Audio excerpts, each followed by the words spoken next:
start that off real quick.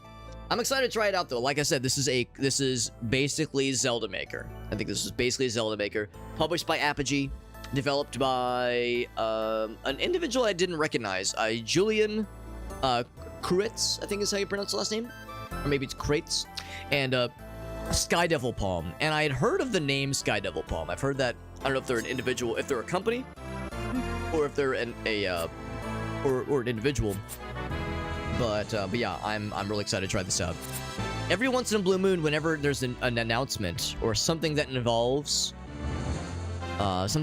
Mario Maker, if there's some kind of update to Mario Maker 2 in this case, inevitably there's somebody in the comment section who's like, man, Nintendo, bring us a Zelda Maker. Because I think there legitimately would be an audience for that. The downside with Zelda Maker, of course, is that, like, Mario Maker works super well because each level can be self-contained. You don't need, like, a big 20, 30, 40-minute long, like, dungeon or something like that. It could be something fairly self-contained that takes just a few minutes to play through. Whereas a Zelda level is usually a dungeon, and usually the dungeons are a little bit more involved. But still, I think there's something that... I think they could do it. I think there's something that could be done. But so far, Nintendo has expressed no interest in doing a Zelda Maker. So, there's indie developers out there that said, fine, I'll do it my own damn self, and here we go. That is exactly what we have here. We have a couple of devs who had decided to do it themselves, and here we are. That is what we're doing.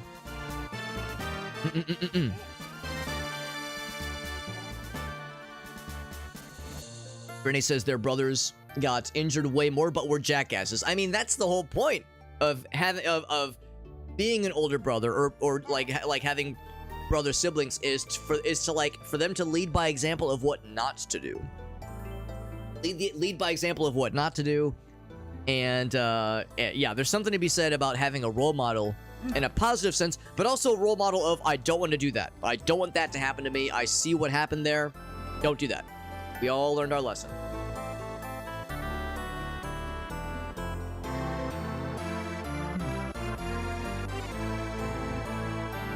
It's not System Shock. Oh, did the title not update rather? Oh, you're right, it didn't update. Oh shit. Oh shit, yeah. Let's get that changed up. You're right. Thanks for pointing that out. Here, I had started to type things, but I clearly didn't type it enough. So we'll do this. Yeah, I forgot to add tags. 1, 2, 3. And there we go. And there we go. Cool. All right, now we're set. So now it should be updated. Yeah, thanks for pointing that out, though. Thanks for pointing that out, Farsight, because I had like clearly gotten like partly distracted as I was getting things updated on the OBS side of things. I just got to come back around to it. Playing the game within 45 minutes. Actually, the other, I feel like this past week we did a number of those where we hit the go live button and then we're like jumped into the game fairly quickly. But with System Shock, you know, System Shock is like such an old and like weird and out there kind of game to play. This game like just came out like a week ago, so with this game there's more of a backstory with this one. Whereas like System Shock, like that's old news. Everyone knows. Well, not everyone, but a lot of people know about System Shock.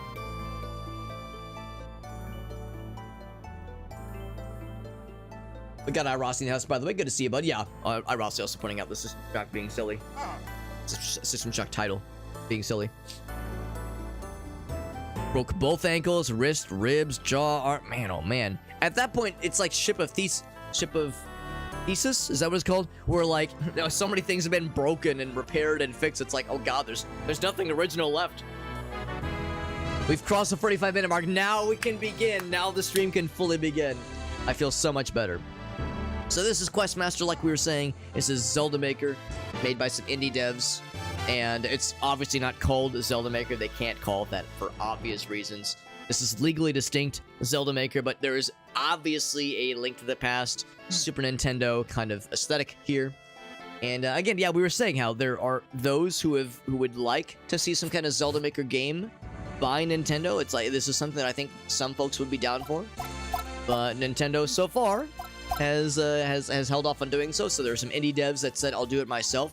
And in all fairness, this is not the only Zelda Maker project out there. I'm pretty sure there's at least a few others that are in progress right now. I can't name them off the top of my head, but there's other Zelda Maker projects that are in various states of development. I think there's one that is more Game Boy Color looking, so more Link's Awakening versus Link to the Past. And of course, they're all 2D Zelda Maker games. I can't imagine a 3D Zelda Maker would be anytime soon, at least. The volume doesn't seem too silly right now. Maybe I'll like take it down to like 90% total, but it seems like the volume is pretty reasonable right now. Otherwise, that all seems fine. Screen shake intensity, I mean, as long as it's not crazy by the default setting, so it's probably fine. Controls, I'll probably be using gamepad controls. Here we go. Yeah, so I'll just stop using the mouse for a bit. I'll probably just stick with whatever default they give us. Yeah, so there'll be a feather tool eventually. A feather ability, that is. Sword, shield, Pegasus boots. So, Pegasus boots, I guess, is not a copyrighted term, obviously. So, there's things we'll definitely recognize. And then there's the Maker mode, of course. When Maker mode happens, I'll probably switch to mouse and keyboard. Although, to be perfectly honest, when it comes to Mario Maker and, in this case, like a Zelda Maker game, I personally am much more interested in playing other people's levels versus making my own level. Or at least, I would be willing to make my own level, but I would probably make it off stream. I think it's probably boring for you to watch me make a level, because I don't know if I'd be able to make it very interesting. I think other people can make it entertaining, but in my case, since I'm pretty inexperienced when it comes to designing levels for video games, I think so much it would just be just kind of finding my sea legs. I think that'd be kind of boring. So if I were to ever make my own level, it'd be for something later on that we'd then show off on stream. But the creation of it would be done elsewhere. Blue Raspberry 4 Loko. Yo, 4 Loko has inspired so much fuckery. 4 Loko has inspired so much fuckery over the years. The number of stories that I have heard that were either like that began with or ended with, oh yeah, and 4 Loko was involved, is like the original 4 Loko, that is, before it got like outlawed. It's pretty remarkable. Skaters, yeah, the scene kind of stuff, right? Yeah. They wore your clothes. Oh, interesting. Oh my. Rip out her. Oh my god. And just walk it off. Jesus Christ. That's impressive, but terrifying. Absolutely terrifying. Jinko Jean. Oh my god, Jinko. That's old school, man. Holy shit. So old school. And we got Kel and I. What's up, Kel and I? Good to see you. Thanks for popping in. 48 minutes just to see the gameplay, right? Yeah, I know. You already put up with a lot. That's the thing, though. It's like I already asked so much of you. I don't need to subject you to more drudgery and bullshit that I need to. One of the street snowboard. I've never heard of a street snowboard before. But bad ideas, he says. Oh man. So we are this little fella, and of course, like in true Zelda fashion, the A button somersaults, and which was not a thing, of course, in Link to the Past. In fact, in Link to the Past, there really wasn't a somersault, but at least not by default. There we go. So the movement, as you can imagine, is familiar to any of us who played Link to the Past, or anything similar to it. Searching around other people's wardrobes. I mean, isn't this assumed to be my wardrobe? Trying to see if there's like other stuff I can mess with. A little arrow makes me wonder if there's like interactions that I can do, maybe. But yeah, clearly the A button is how you yank things. Can I wake up my friends? Oh, I can switch to another character. So now I'm a little fella, little homie. Can wake up this person and then change into their bed. I want this bed. So the question remains: do we be a little fella, or a little princess, or a little animal, an animal friend? Kind of reminds me of when you go through the Dark World in Link to the Past. You turn into like a little bunny friend.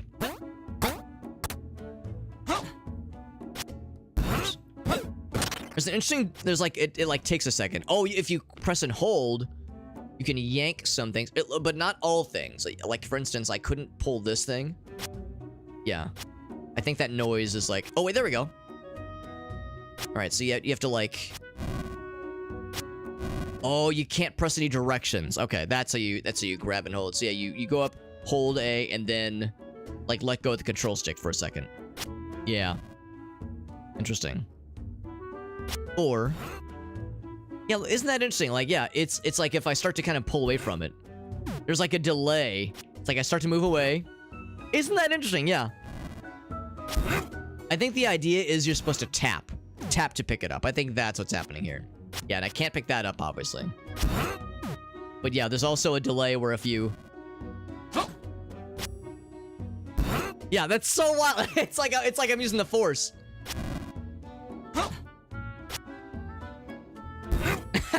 So cool. So we've kind of found a bit of an exploit then. That's so funny. Yeah, it's the setup for it's kind of weird, but yeah, if you like go up to pick it up and then move away, that's so wild. At first I was like, oh, it's just a delayed animation, but now I realize when you release the A button, you go into that state, you go over elsewhere, then you release the A button, and you force pull it to yourself. So I guess we're a Jedi in this universe. All right, I'm down for it. That's wild.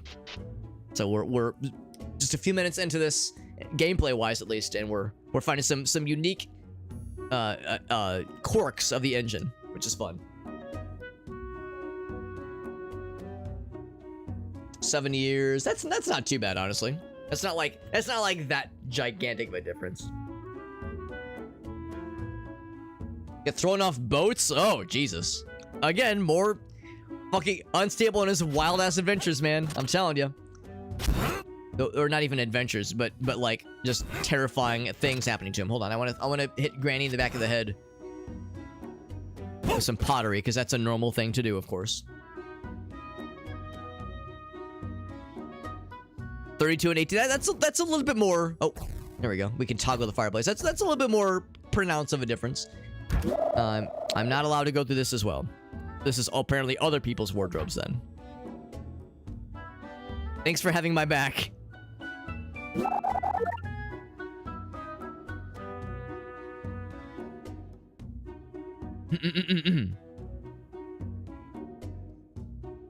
I usually miss something. Yeah, although I feel like I've been better about the multi-streaming lately.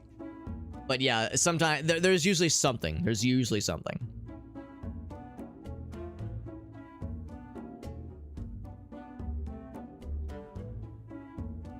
Hard in the paint?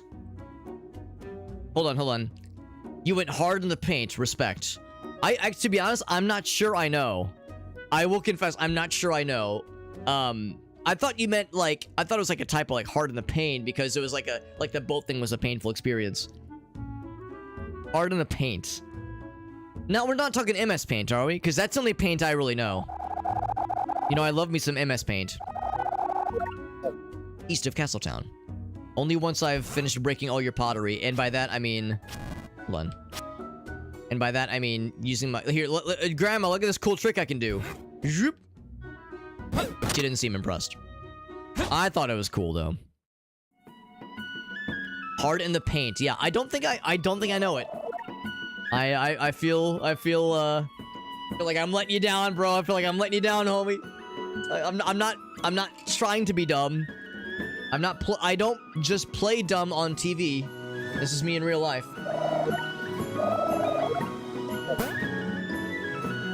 Now, clearly this is just a tutorial. Can I climb back up? No, I cannot. Now, can I do the same cool trick? I actually can't seem to do the trick now. It seems like that's only with pots. Yeah, it's like it pulls it up, it uproots it pretty much instantly.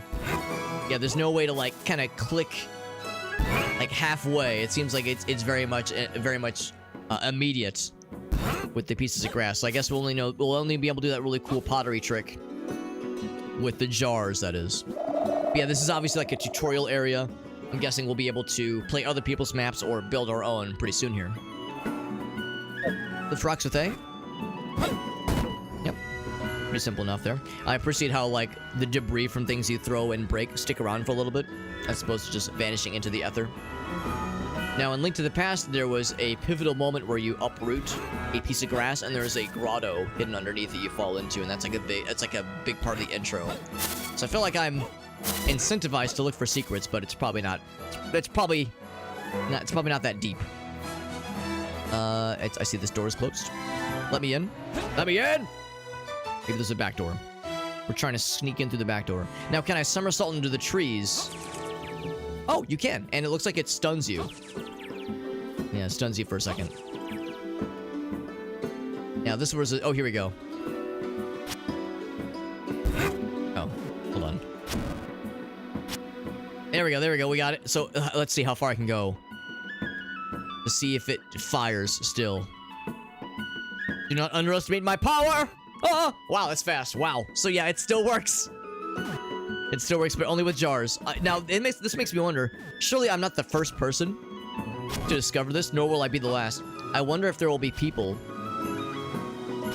Oh, actually, I'm having a hard time getting it now. I wonder if there will be people that design levels around that mechanic, where you have to, like, teleport jars across gaps or some shit. I can't do it now, though. Oh, no, I think I... Oh! There we go. It's a little bit persnickety sometimes. That's so funny. What's this? Is this a... What is this? Oh, it's a soccer ball. That's kind of fun. We get some birdies. Very nice. I was having so much fun somersaulting into trees. If I just somersault into the door, just crack it open that way. I know there was one particular place we were informed to go, but I'm having too much fun just fucking around and exploring.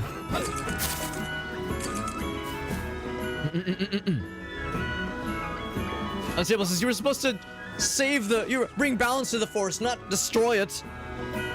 Gotta explain it, though. Harden to the paint, so it's a basketball term. Would it shock you to know that I've never... Well, I mean, it's not that I've never played basketball, but that I'm no good at basketball? Would it shock you to know that the 5'3" person is not too familiar with basketball?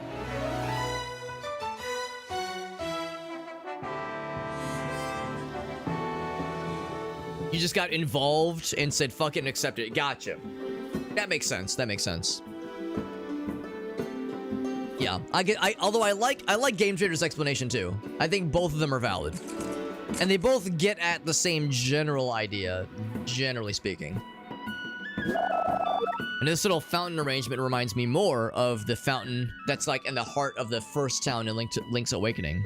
So it's like a nice little amalgamation of both Link's Awakening and Link to the Past. Now if I stand here and let this small child push me around, it's like the children in Tales of Fantasia, where if there's children in some of those, just in like some of the towns in the game, they can push you, they can physically, literally push you around and get you stuck in corners of certain houses. I'm gonna join your group. I don't need your help for now.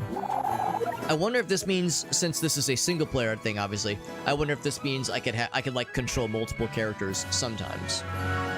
Because I think that's the thing in Triforce Heroes. If you're playing solo, you can like, you can pass control around to different characters, so you can solve puzzles that require multiple people, but if you're playing by yourself. Dungeon work, so that's probably where we need to go to advance things first. What's happening in the castle? I'm trying to eavesdrop. Yeah, I'm just trying to listen. Her name? Oh, it's Bonnie and Clyde. That's fun. I got more excited because I saw the name Bonnie. Because that's the name of our doggy. Our doggy's name is Bonnie. Time for sleepies. Have a good night, Renee. Thanks for popping in, friend. And for sharing some very delightful and slightly traumatic stories with us. I see Gramps has a slightly, very thinly veiled Skyrim reference. It's very subtle. It's a very subtle reference. There we go. It still works. Now I want to see if I can take this with me.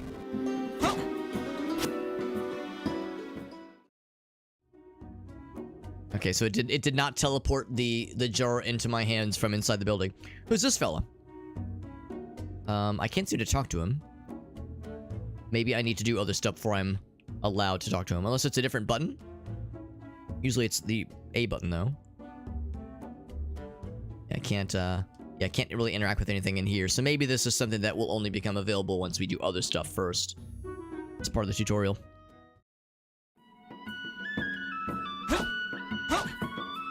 all the houses are locked. It's like we can't be trusted or something. It's like they think we're gonna cause a ruckus, which I would never dream of doing. I would never cause problems in a wholesome game like this. Master Vu's dojo. I have a feeling we'll need to come back here as well.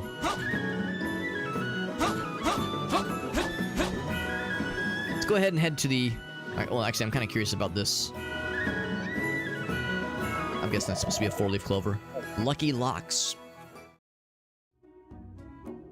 Oh my gosh. I love the fit. I love the fit. It makes me wonder if this is meant to be a tingle-like.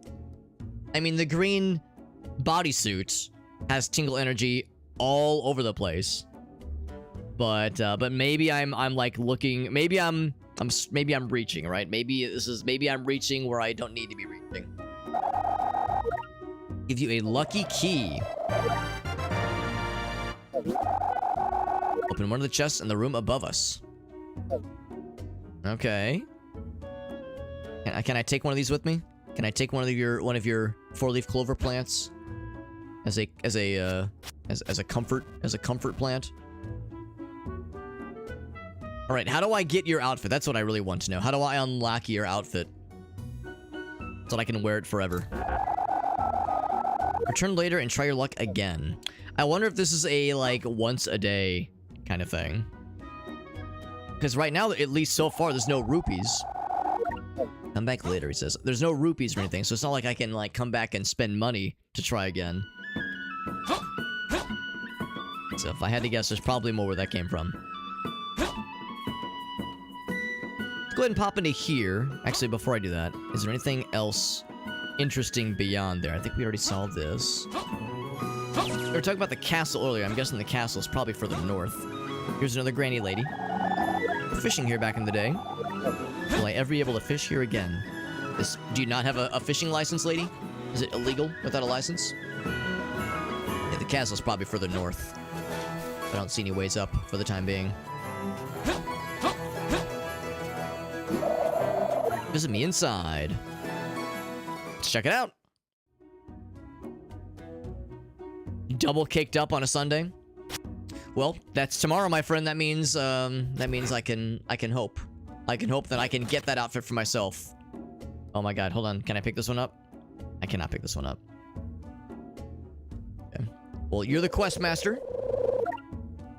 So I would like a quest, please. Get your hands on a sword first.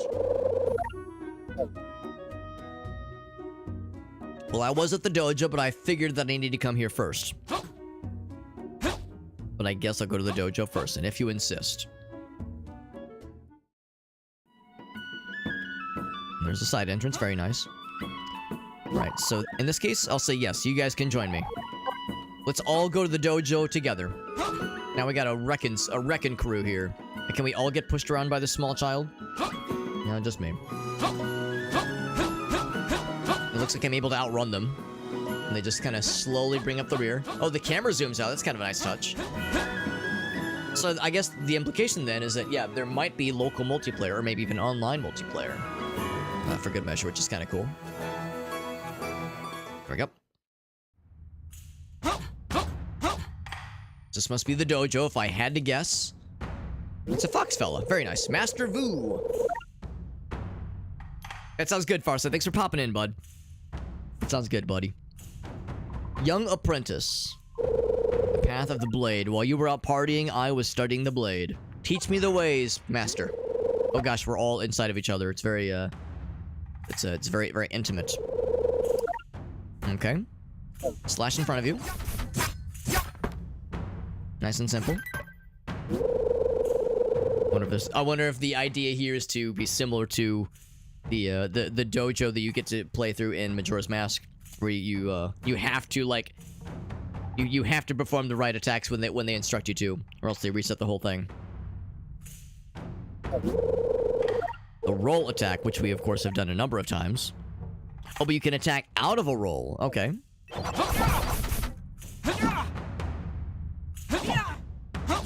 There we go.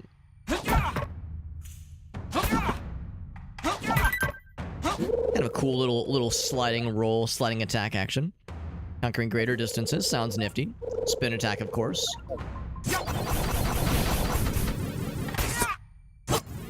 Didn't quite get all of them in one swing, but there we go. You're surrounded by multiple enemies. Take the sword with you, and there you go. It's not the Master Sword. It's not the Hero Sword. It's not the, nothing too elaborate. It's just sword. Take good care of it. And now we're good. Now we're good. I like it. I like it. Now I'm enjoying this a lot so far. It's oh, hold on. I can beat these things up. Yeah, I was gonna say, I wonder if there's like the kind of like stab, like the kind of thing that you can do in Link to the Past where you can like kind of do like a stabbing attack. Like the rolling attack, that's pretty slick. No, I really appreciate what they've done here with the aesthetic. I mean, it's again very clearly Link to the Past inspired, but it actually handles in such a way that is not like a one-to-one recreation, which I appreciate. It feels pretty natural and it feels familiar, but I appreciate that it at least like handles distinct enough that it doesn't feel like too rip-offy with like the overall presentation. And I think it's pretty appropriate, because if you want something that is kind of like a Zelda Maker experience, this is about what I would hope it would be like. Well, unless it was made by Nintendo proper, which I'm not sure that's ever going to happen anytime soon, at least. But yeah, if Nintendo proper ever comes out with something themselves, something that is like definitely borrows from a lot of Zelda influences, makes perfect sense for something like this. So now we get to ask the quest master, how does this all work? And Kellanai is working on a dungeon. Yes, I'd love to see it, Kellanai. It sounds fun. It sounds really cool. Yeah, if you got kind of a work in progress. As you can probably tell, this is my first time checking this game out, so if you'll excuse my like vaguely newbie kind of pretenses here, I'm definitely down to try things out. So the map on the table is how you make your own levels, and I can play online dungeons through the dungeon board. Cool. That sounds cool. So yeah, Kellanai, let me know if there is a code I need to input. Looks like you can just use the browser here to find what's hot right now, what's trending. Labyrinth, something called Golmek says. Minecart ride. So it shows just a few that are trending right now. There's 259 pages down in the bottom center part of the map. Part of the screen, rather. Great Deku Tree from Ocarina of Time, very nice. 1-1, but it's Questmaster. Okay, I see what they're going for. That's kind of fun. And then there we go. If I go to the top here, so this is best rated. Now, best rated and trending are probably fairly similar, but I guess trending means what people are playing, and rated is like specifically like manually assigning ratings to things that they like. Newly uploaded, so things that just got slapped onto here. Impressive dungeons hand selected by the devs. That's kind of cool. In fact, that's probably a nice this would be a nice thing to probably use to like introduce ourselves to what some of the dungeons features are like in this game, is doing what the devs think are recommended. This would be my own favorites, presumably. Followed creators. So yeah, Kellanai, yeah, if there was a way I could follow you, that'd probably be the easiest way to do it. I have my own profile, of course, which is not set up. But there's me! That's my screen name. How'd they know? They're stalking me. Early access. Yes, that's right. That's me. So, yeah, featured dungeons. Play the demo. Oh, right, because this was demo. There was a demo available before the early access happened, which is pretty cool. And random dungeon. Now, that would be kind of fun, too. Just pick a random dungeon and throw myself in. And then search for dungeons. Yeah, here we go. So, yeah, if there was an ID, Kellanai, that I could search for. Or if you're not comfortable typing in the chat, you can DM it to me either on Twitch. Excuse me, either through Twitch or through Discord or whatever you'd like. So yeah, so it's totally up to you if there is something that you'd like to provide. Gotta complete it yourself. Gotcha. Okay, yeah. Well, just let me know. Just let me know. We're gonna be kind of poking around with this for a couple hours tonight. So there is time, my friend. There is time. Let's click back into here. Oops. So yeah, I think what we'll just jump into things that are, yeah, hand selected by the developers as like things that are worth checking out. So we'll check out some of these, then I'll probably try some other like trending maps, trending dungeons, I guess, and then we'll just pick some random levels and see what's gonna happen. I'm excited. Kellenice says I'm gonna hate myself. Oh, did you make it like really hard? Because that's the beauty of like Mario Maker. You can't upload something until you beat it yourself to make sure that like it's, you know, doable and not just impossible and stupid. And of course there was all that drama in Mario Maker 1 where they were trying to complete all the levels at least once before you know, before the servers went offline. And of course there was that one level that was seemingly impossible that they could not figure out and was later found to have been uploaded via like modding tools, that kind of thing. But they still managed to, they did find a way to beat it though. Even though it was ruled to be like an illegal level, somebody did manage to beat it somehow. Without tool-assisted software, that is. So some people do some wild shit when it comes to these kinds of things. Some people have the wherewithal to create some truly diabolical creations, but that's what makes it fun. Or at least terrifying. 16 unique prizes, aka an attempt at RNG. Let's try it out. Sounds fun. It's a long level. Gotcha. Gotcha. Alright. So I probably almost wonder if I shouldn't be breaking these because we might need these hearts later on. So I'll go in. I'll go in with this. Actually, can I pick up the rock? Okay, this is a kind of rock that is not. You can slide it. You can slide it, but you can't pick it up. Also, you can slide it once, I think. Because that's a thing in some Zelda games, in 2D Zelda games. Sometimes you can only slide a rock once, and that's it. So it makes sense. We do have our sword. And we have a map, which is nifty. Options, which is nifty too. I like the icons. That's really cool. Love the icons. Inventory, of course. There's passive items we could be able to find, maybe. There's equipped items we can find. Heart fragments, which is nice. Heart crystals to extend your max hearts, of course. Presuming some kind of accessory, maybe. That's pretty solid. I'm hearing noises. Okay. We don't have any keys, obviously. Oh, here we go.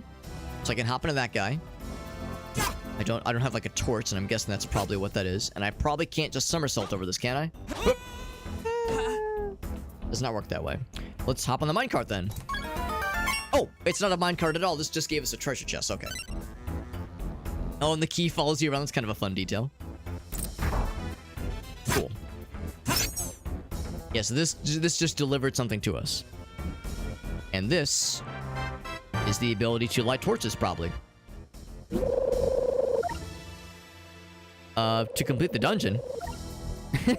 That's the whole dungeon? Do I want to give it a like? It was really short. I mean, it was fine. I mean, I don't know. That was it. Man. That was really quick. The minecart lottery. So, hold on. What's RNG about it? Maybe that's something I need to look into here.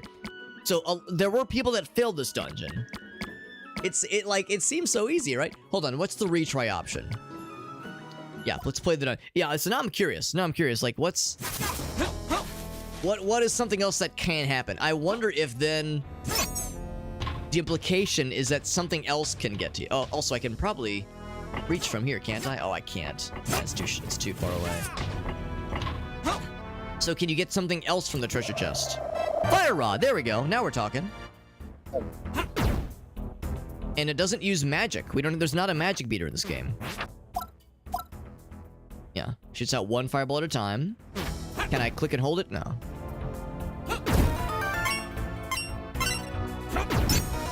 Oh. 2 keys for the price of 1. Oh, baby. And I'm kind of curious, what's the mechanism up here? Because if I had to guess, there's probably something fairly elaborate that we can't see that gives you those treasure chest options. So maybe, like, recognizing that there's like interesting stuff in the background makes it more unique. So now that we recognize that, I will give it a like. Now that we recognize it's not just like simple little baby's first dungeon. There's more going on here. It's a little bit more sophisticated than that. Ancient Goo Sanctuary. Where does the goo come from? It's just a question as old as humanity itself. Now, more people have failed this dungeon than passed. 369 people have died here. The pile of dead bodies is numerous in front of this level. Dr. Goozalot.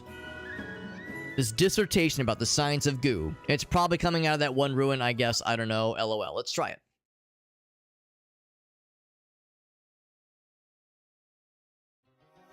Give the old college try. We start with the sword. I guess the implication is that you always start with a sword, but I don't know, man. I've done enough Zelda randomizers to know that you don't always get a weapon. So I have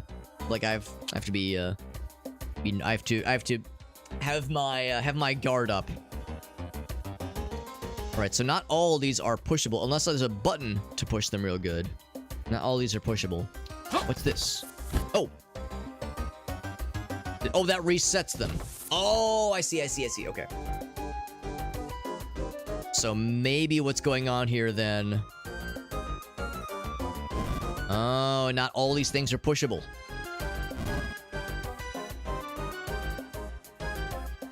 Ooh, there's stuff up here. Well, of course I want whatever's the contents of this chest.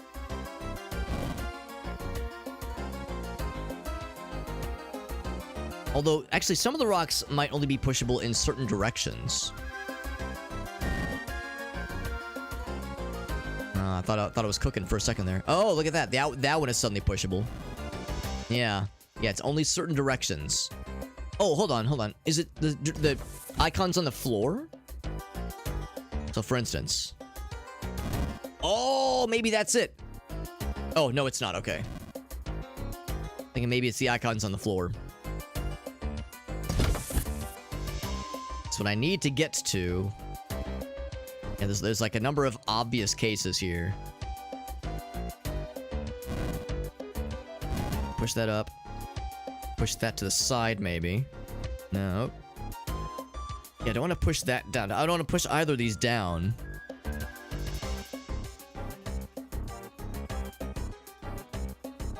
Wait, okay, I can push that one to the side. Can I push that down? This is a... It's one of these. Can I push this up? Up or down?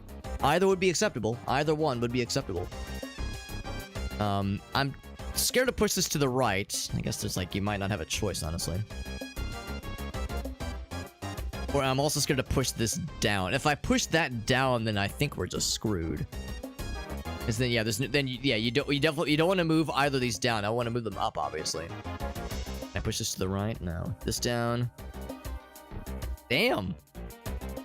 There's some. Oh, actually, was that okay? Did I do a bad? Did I do a boo-boo? I can push that up. Ooh, are we cooking? Hey, we're cooking. There we go. So I got a key. Cool. And actually, maybe that means it's required. At first, I was thinking maybe it was optional. But since there was a key involved, maybe we needed it. We got Arctic in the house, by the way. What's up, buddy? Our first bad guys. And eventually we'll be able to get a shield, maybe. Can I pick up their corpses and throw their shells around? Oh, I was hoping they'd bounce back around like Koopa shells. And I see the spots on the floor. Oh, you can break them. And I got coins? Coins in my Zelda game? I'm just kidding. I understand they probably couldn't do rupees. Fair.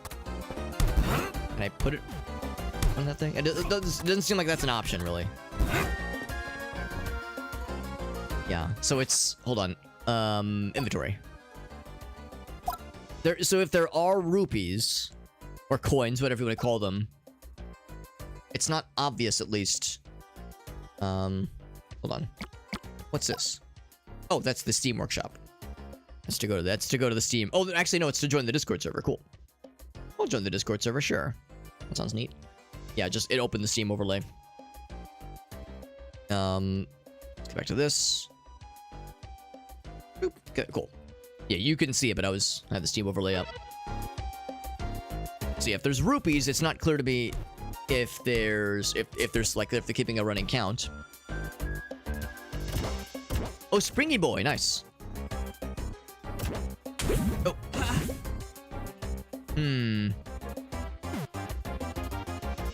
Now, maybe I have to do like a weird somersault for it or something.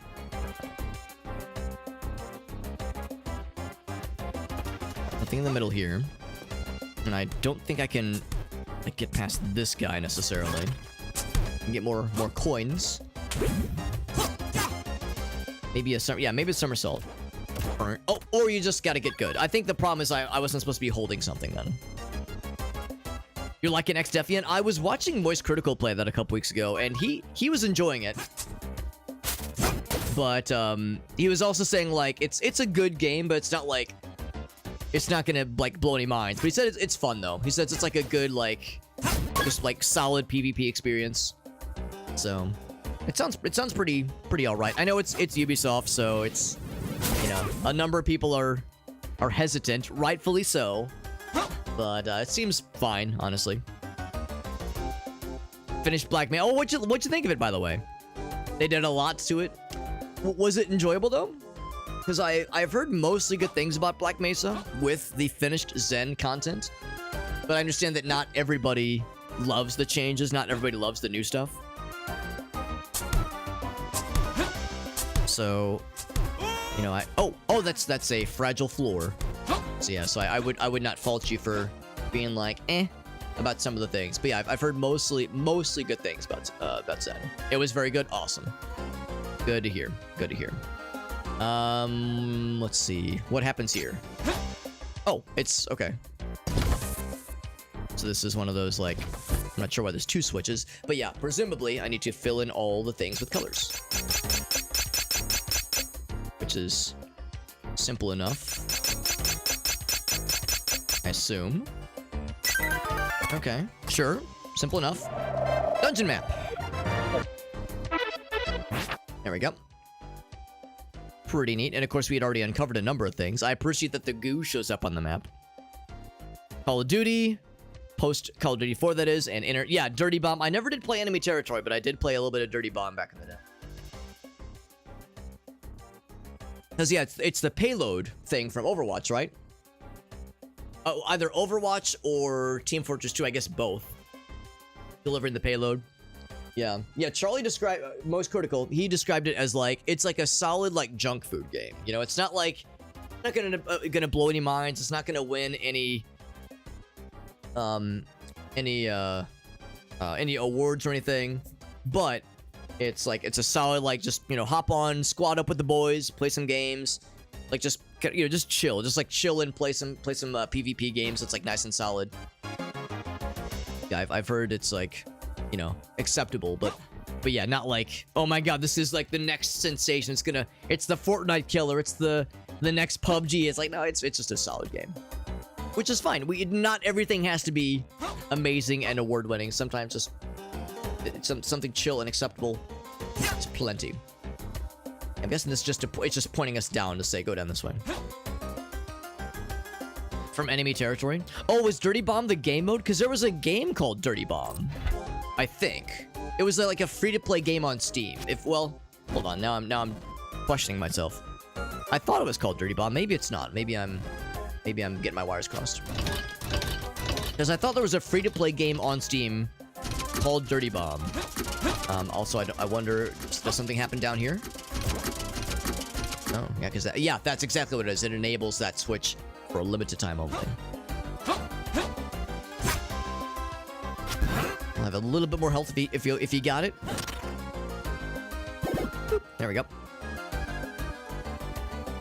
Push the cart thing. It comes, so it started with Enemy Territory, which makes sense, yeah.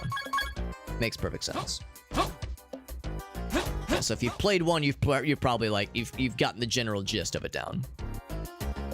This is Questmaster, which to the casual onlooker might say, Alex, that's a weird name for what is basically Zelda Maker, and that's what this is. It is a Zelda Maker game.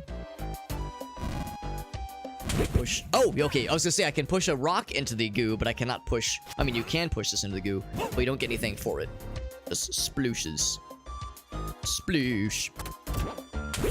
So this is Questmaster, which is a Zelda Maker experience, and it's pretty cool. It's Oh man, I think the idea is I have to hit it. There we go. You have to kind of hit it later in that walking cycle. You can't just like hit it from this side. You have to hit it. Yeah, you have to start the jump a little bit further out. Whoops. Shit. So it's a little bit tricky. There's like kind of a there's like a battle rhythm to it. Get the hearts. Thank you very much. I do not have a key yet, but we'll get one soon, probably. Oh jeez. I got so excited to get the gold, get the rupees. The gold lust, or rupee lust. Well, no, again, they're not rupees, they're purple coins. They're purple coins. Call what they are, Alex. There we go. And then... Now, I'm wondering if I'm about to get the feather tool, because I would need some kind of way to jump over the goo there. The feather tool might just be the key here. Oh, we all recognize these worms. I'll recognize these guys from Link to the Past. Yeah, it's called Questmaster, published by Apogee. Of all companies, published by Apogee Entertainment. It's really cool, actually. This is a level that somebody in the community made, in the Questmaster community, and it's really solid. This is very well made. This game's only been out for like, well, in early access, it's only been out for like a week. So it's very fresh. It's very funky fresh. But it plays very well. The aesthetic, obviously, is Link to the Past, Zelda kind of vibes all over the place. But it plays... There's, like, subtleties about the... I guess this resets the stones, doesn't it? There's... Oh, and the enemies. There's subtleties about the movement and the way, like, the sword swings, that kind of thing, that is just distinct enough that it doesn't feel like a shallow copy paste. Visually, yeah, but like the way it kind of feels, it's kind of hard to describe it based on how you're seeing it, at least. But as I'm playing it, I find I'm really enjoying just how it just kind of like the game feel right now. It's very enjoyable. What I want to do is pick this up. I don't think that I can. I could push this to the side. If I did push it to the side, what could I do with that? Push it to the right. I could push the other one further up. Let's try that, actually. Push this one further up. That one goes up. There we go. Yeah, that's exactly what we have to do. And there we go. Opens the door. We're all set. Hey, Shani girl. Get Shani Cat here. You had a broken door. Like it glitched out, maybe? Because we did find that there's a funny jar glitch you can perform. I'm not sure if it's a glitch, but like an exploit you can perform, which is kind of funny. So if there's other shenanigans that you can pull, where things glitch out sometimes, that I could see that being a thing. Also, confirmed that you can pick things up and throw things as a means to cause harm to bad guys. Which is, you know what, for the longest time, I assumed was not a thing you could do in Ocarina of Time and Majora's Mask, but during one of the randomizers, at least in Majora's Mask, you can do it. You can, like, pick up, like, blobs of grass and throw them at bad guys, or jars, and if it connects, it does do damage. Not a lot, but it does do damage. The entrance was there, but the exit didn't exist. Okay, well, that, you definitely need that. You definitely need that.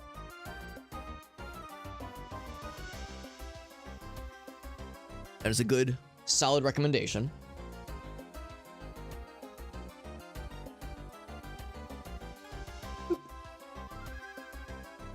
Switch over to my water real quick. That Arctic was generous enough to label for us. This is my good boy juice, apparently. According to Arctic. Bold of Arctic to expect me to be a good boy. Sometimes, maybe sometimes, but no guarantees. Also, I realize you probably can't really see. You can't really see it from the webcam, because it's kind of off to the side here, but... That's the label. That's the post-it note label that we have on there. So we got some platforms here. I need to lower those pylons, or those whatever those are.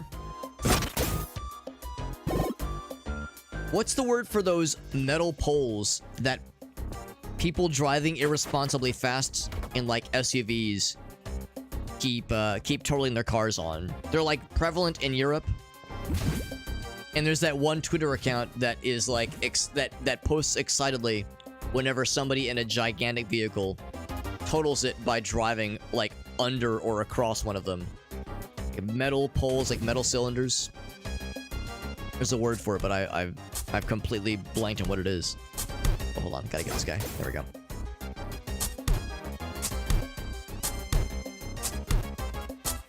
But that's what those reminded me of. And again, I just imagined an enormous like SUV or something driving across it and just getting completely bodied. We're gonna have to go all the way around to get to that platform. Also, we got some Mario-esque fireball rotating obstacles here. And I'm not even sure if we got much of this exact, at least, kind of obstacle in Zelda. This is more of a Mario thing, but it's nice to see.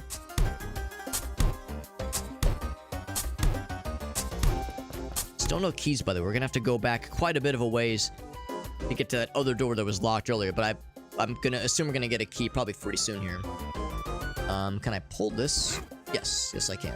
Can I set it down? I can. Cool.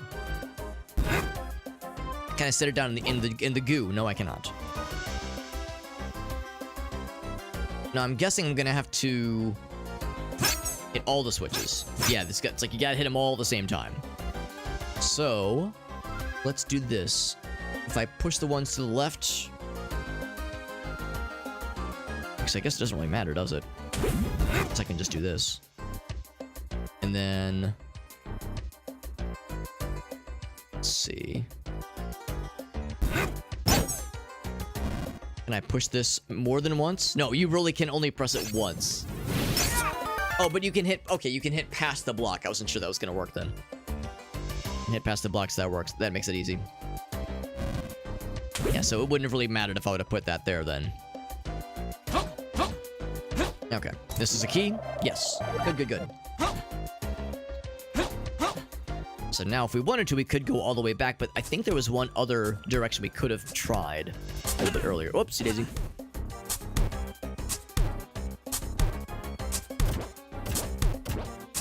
There we go. I think I'm wrong. Oh, right. It's because we saw that there's more to this room, but we can't reach it just yet. So yeah, those pillars are still up. Yeah. And... Oh, right. I almost just walked right onto the goo like a silly person. Not gonna reset that because we don't need to. We have to go quite a ways to get back to that locked door. I'm looking forward to fighting those guys eventually. Because yeah, with this, we would need some kind of way to jump at will. Jump at will over bits of goo. We don't have that ability just yet. But soon, maybe. Oh, for that matter, how do I jump over these things? Because I can't jump. There must be another way around then. Because if I go into the goo, it'll just respawn me here. I need a little jump pad right here, a little jumpy boy. Maybe there was... I had not considered that detail. I wonder if did I do a bad? Did I put myself in a silly situation? Is it possible that I soft-locked? So what could I have done differently? So, yeah, here, I don't think we can get that Oh, actually, you know what?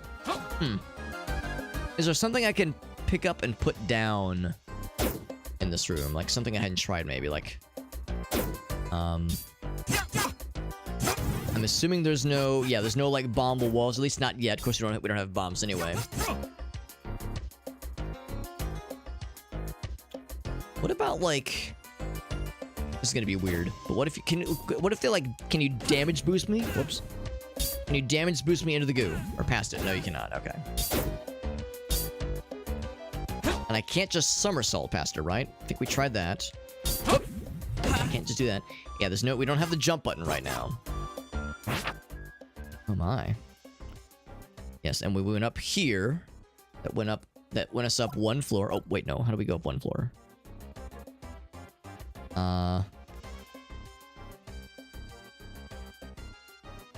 let's see. Right. Oh, right trigger. There we go. Not right button, right trigger. So yeah, we go up here. We did all of this. Oh, maybe there is some other way to get back. Okay, so let's go back up then. Yeah, maybe there was some other way to get to that other section of that level.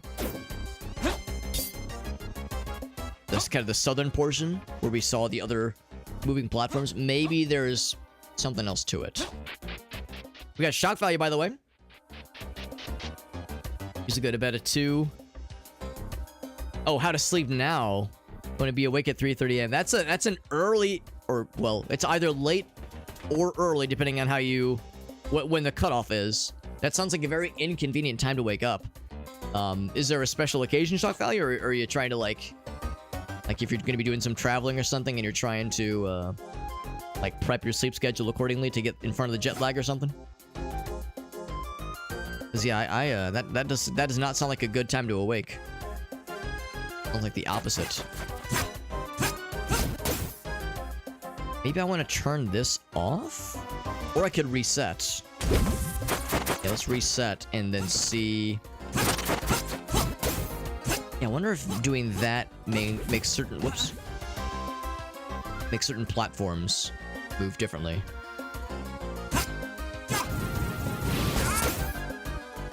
Now it did cause at least some. It caused at least some of the jars to respawn. But I don't know if their contents respawn, because that was the thing in the original Zelda games. And yeah, you can get the jars back, but no guarantee that they'll actually drop something for you. It seems like this goes only the same direction. Alright, so let's go ahead and hit that switch again. See if there's something else to this. Doing tech for a race. Wow, that's so early. Jesus Christ. For a race. That's wild shock value. What a weird time. That just sounds awful, honestly. Press this. I guess I didn't have to step on the first reset switch.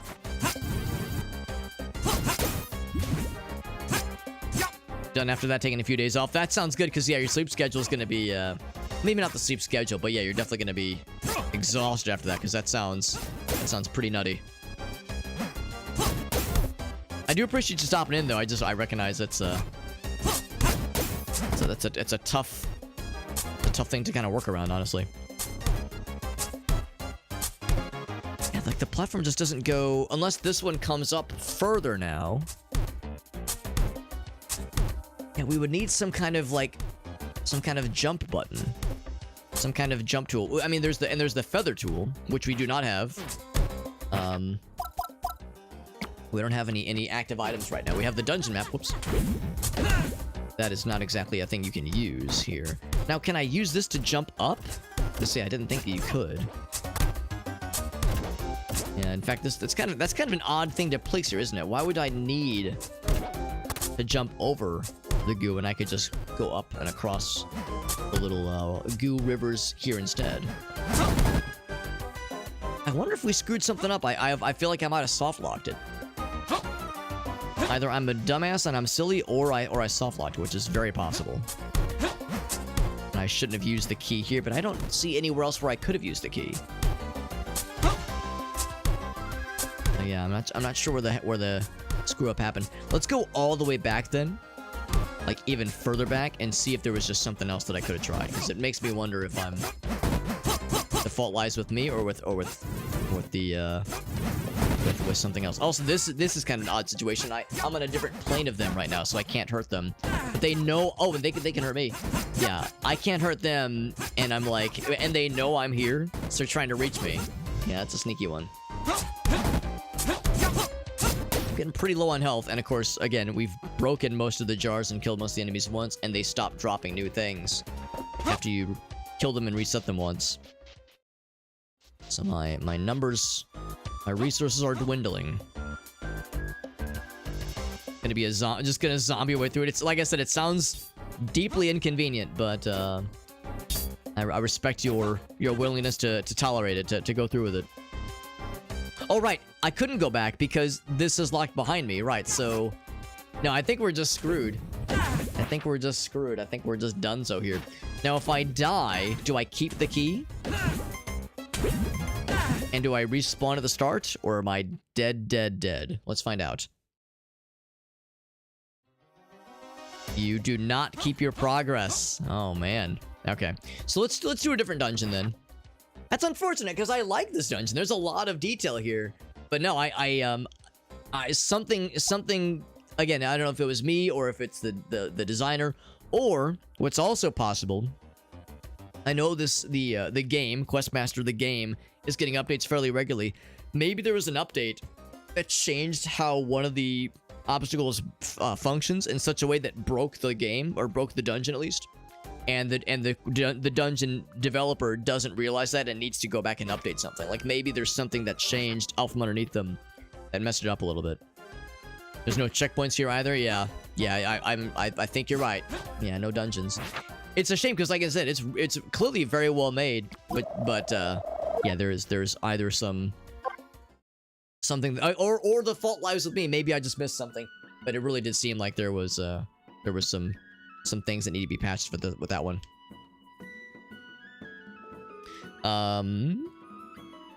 It is. Uh-oh. I think the game might have crashed. Oh, yep, it crashed. Okay, that's fine. Again, early access. You know, early access means that that kind of thing happens. It's fine. Let us re-engage.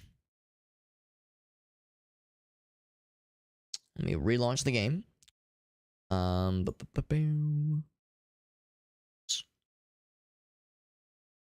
Gosh.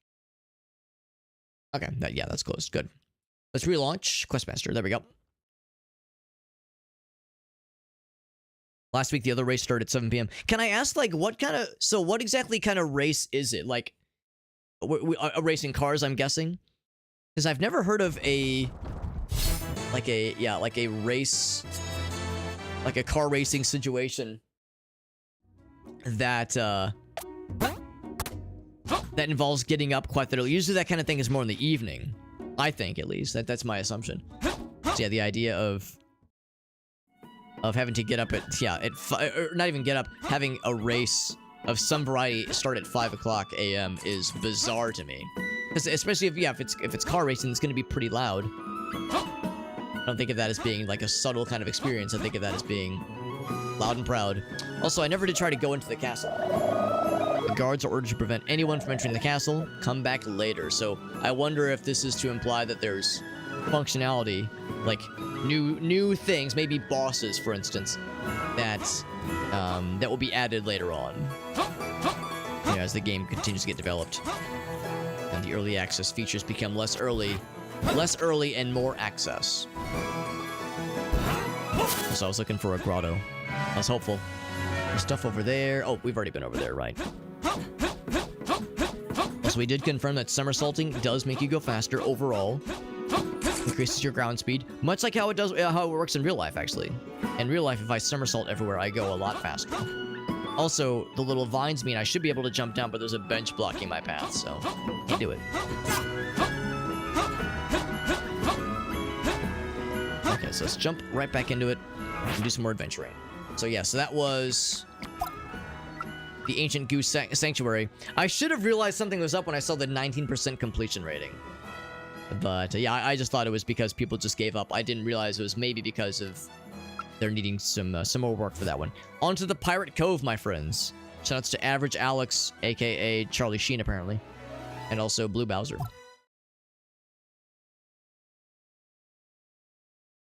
Maximum Daylight. Oh, it's boat racing. That makes a lot more sense. Boat racing makes a lot more sense. Victoria, right. That makes so much more sense. Okay. Yeah, thank you for... And I was like, man, there's just no way. There's no way that would make sense for it to be so loud that early in the morning. Like, who wants this? But yeah, for boat racing, it makes a lot more sense. Not sure what can be done here, and the answer might be nothing. See a big rock formation, and I can't smack it with my sword. I can't pick it up or throw it. It's over on this side. I proceed the Valkyrie Forest-esque circular holes for the doorways here. get a heart, pretty please, since I took a couple hits there. No hearts in the grass. I wonder if items can't spawn in like the tall grass. It's like you need a real piece of grass for that shit. You need the real stuff.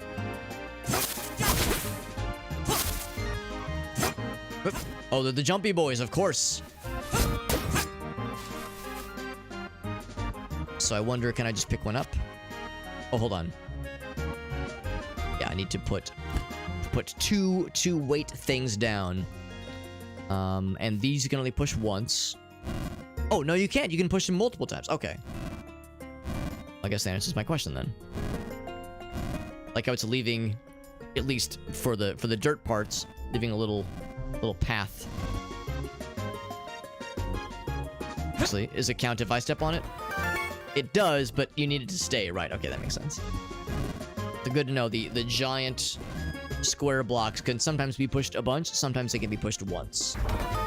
Or no times. It's 0, 1, or many. Nice and simple. Now, how do I get to the pirate ship?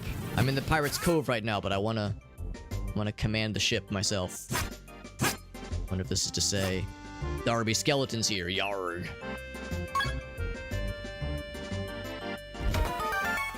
Shovel! There's A to dig up holes. A to dig up holes? A? Really? Is it? Or is it some other button? Because A is the somersault button. Dig up holes. Oh, when there's a context option for it. Oh! So there was one earlier. Right. Okay. Yeah, there was like a little option for it. There's a checkpoint. Nice. So we just gotta watch for when the option presents itself then. I was gonna see if there was a thing I could pick up to place on that one spot. Because I can't pick these up. Despite my best efforts. And go south. That's the thing too, it's like I can sort of... I can't pick them up. Oh, but I can pull them. Oh, that makes much better. Makes much more sense. Okay. I forgot I can pull these boxes. So what do I get for my efforts? Unclear, but we'll find out soon. Also, is that another shovel? Just north of my head there? Multiple shovels? There were 2 skeletons there, apparently. So many shovels. So many shovels, so little time. I could dual-wield shovels, but...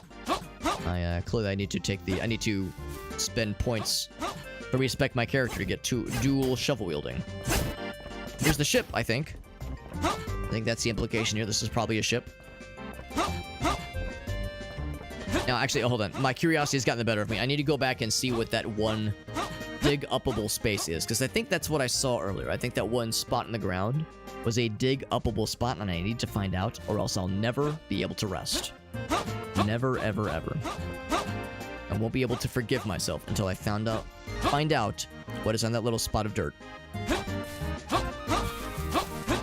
Let me just Sonic the Hedgehog spin dash my way over this way.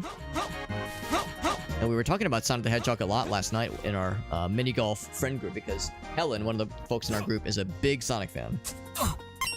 Okay, it's money. No, it's a heart fragment. That's what that is. Which means our health is now full. We get 4 of those, we get another heart, I think. There we go. Yep. And I'm assuming that's just for this level. It doesn't increase it for future levels. Also, I like the reflections on the water there. That's kind of nice. But yeah, we were talking about Sonic a lot last night because, yeah, so Helen, one of the folks in our group, is a giganto Sonic nerd. Which is very, very fun. And I'm like a medium-sized Sonic nerd myself. Like, I'm not anything dangerous, but I like to think I can roll with the big dogs, right? Like, I know enough to be dangerous.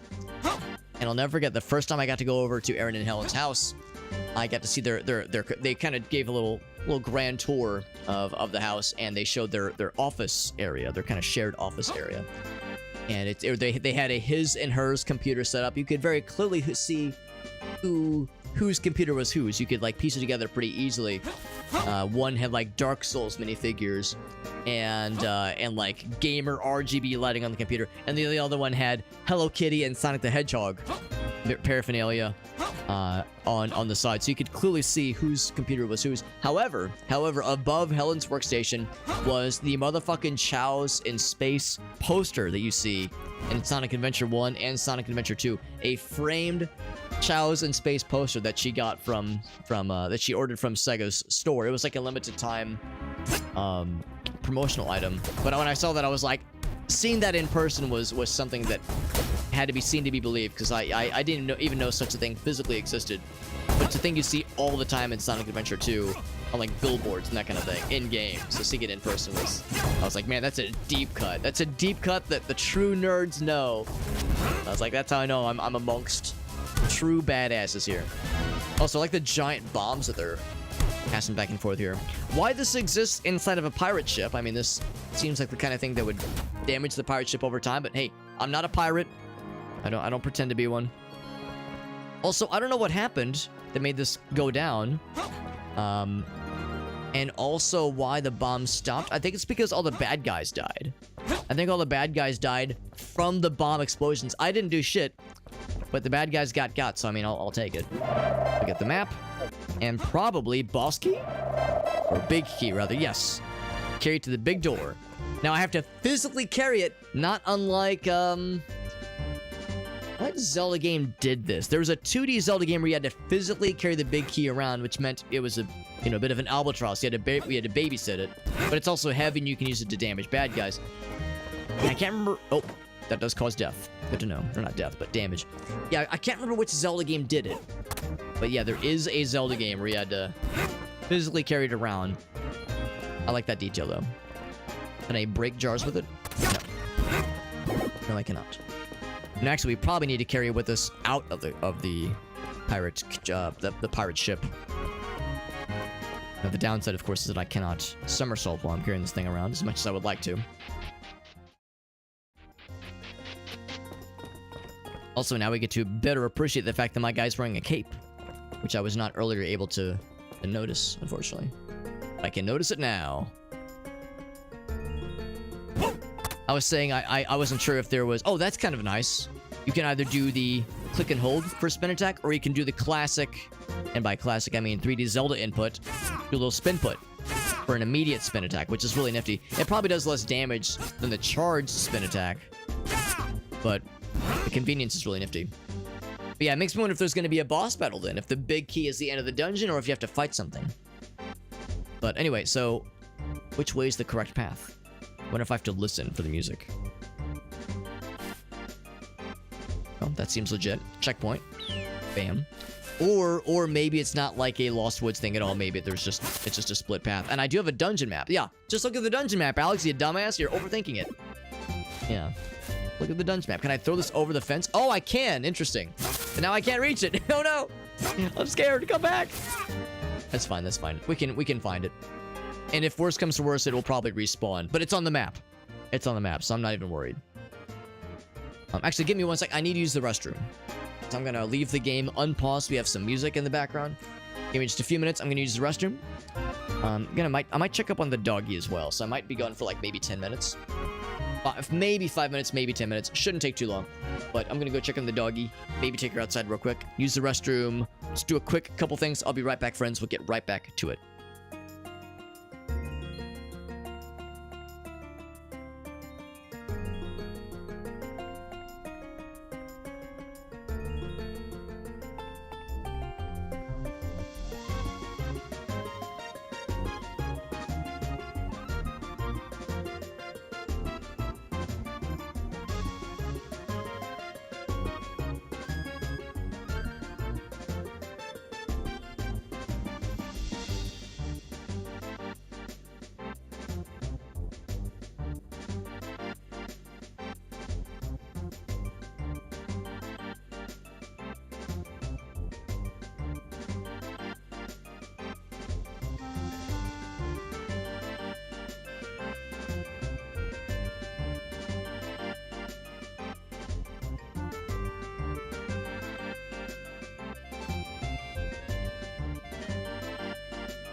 Okay, I'm back.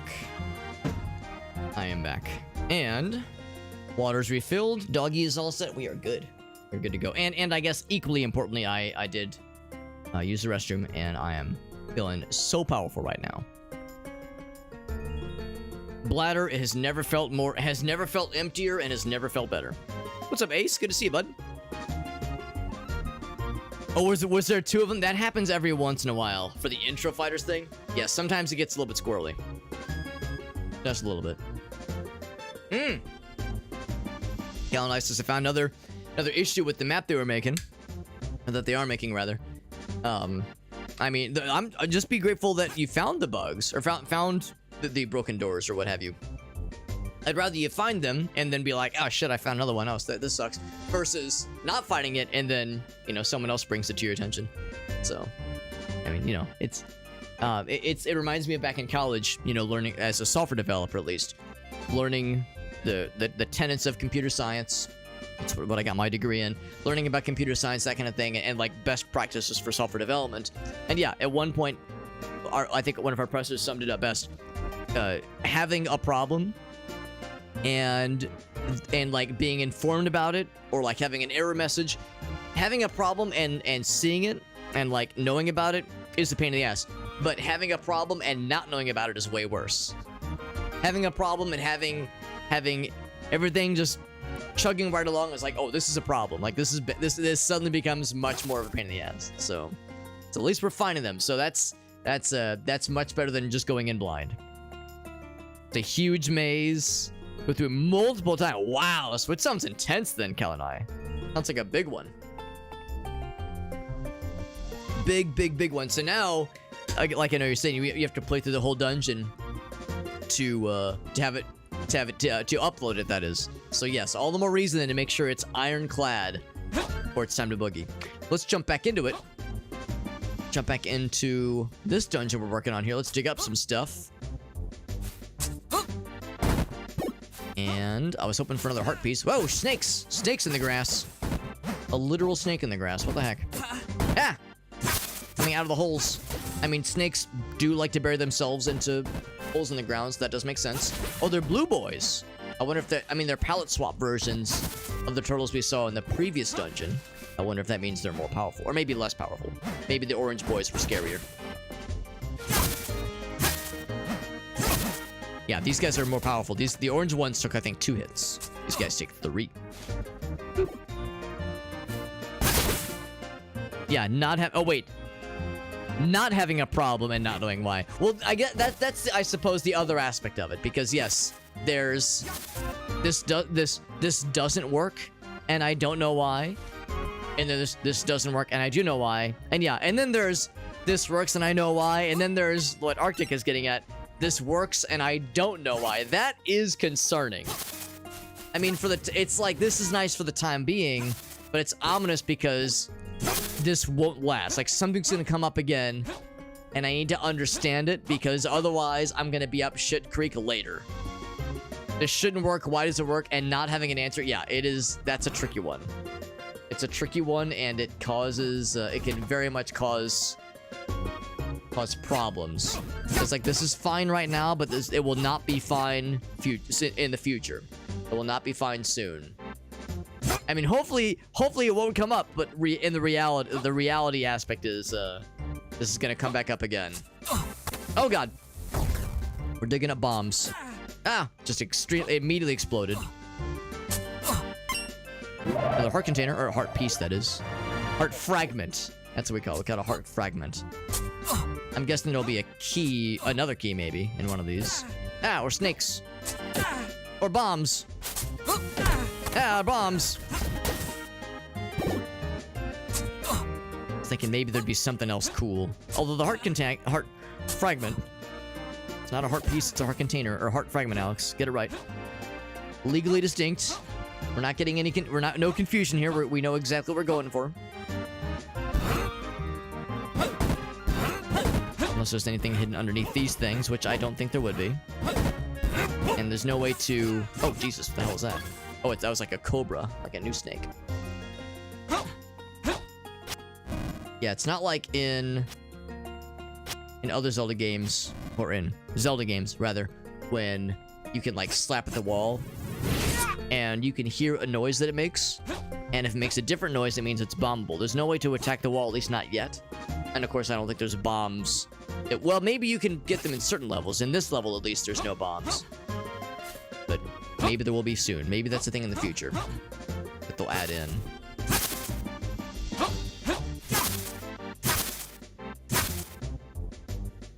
Because yeah, it's a big part of Zelda games, is like trying to find bombable walls, weak, destructible walls that you could put a bomb in front of to find a hidden passage. I could see that being added in the future, though. Also, whenever I break not the like shrubbery, not like the shrubs of grass, but just the standard tall grass, it reminds me not so much of Zelda, but motherfucking Secret of Mana. I think about attacking the tall grass in Secret of Mana, just the noise that it makes, and just kind of the visual aspect of it. Got a picture of the maze in progress. I do have a Discord. Yes, I have a Discord, and the link to the Discord server is in that Linktree page. Or you can just, if you don't want to, it's perfectly fine if you don't want to join the Discord server. That is, my Discord screen name is Super Hobbit, or I guess period Super Hobbit. That's just the extension is Super Hobbit, all one word. I know, really creative, so impressive and creative. Hopefully I'll be able to come back around to grab the big key, since I kind of threw it behind the fence. I threw it behind the fence when maybe I shouldn't have. Also, I was hoping the rocks would hurt the other bad guys, but they don't seem to. Ah. These blue boys. I like how they fire in all cardinal directions, all four cardinal directions whenever they fire. Oh god, I was gonna say I want to throw it at this guy. Also, when I see this, I think, oh, our snake's gonna continue to pile out of that thing? I wonder. Also, does this take the big key? No way, right? Yeah, there's no way. There's no way that would take the big key. Oh, it says temple. That's kind of fun. Kill 3 bad guys to get 3 coins, I think. Is what that means, is what that's saying. Coin goes there. Heart goes... Oh, yes, there was a heart piece there, or heart container there. Or no, heart fragment. There we go. Heart fragment there. So I need to go back for the big key. And I think... Oh, uh-oh. Oh, okay. I think the door here might be open. Yeah, in fact, maybe I should go for that sooner than later, then.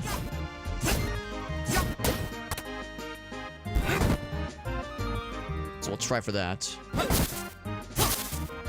Another heart piece, please. Or not heart piece, but just recovery heart, please. What's up, Aleph? Good to see you, bud. We're playing what is, you know, what can be referred to as Zelda Maker. It's called Questmaster. And it's developed by... This is an indie game project. But it is very clearly a Zelda-inspired dungeon creator kind of game. It's really cool. It's really good so far. I'm really digging it. Heart fragment. This is number 2, right? Electric Boogaloo. It's number 3. There's 1 left. 1 left. Yeah, very nice animations. I was saying earlier, yeah, the general presentation is very pleasant. Yeah, the animations are well done. Sound design is chill. I mean, the music is actually very quiet on my end.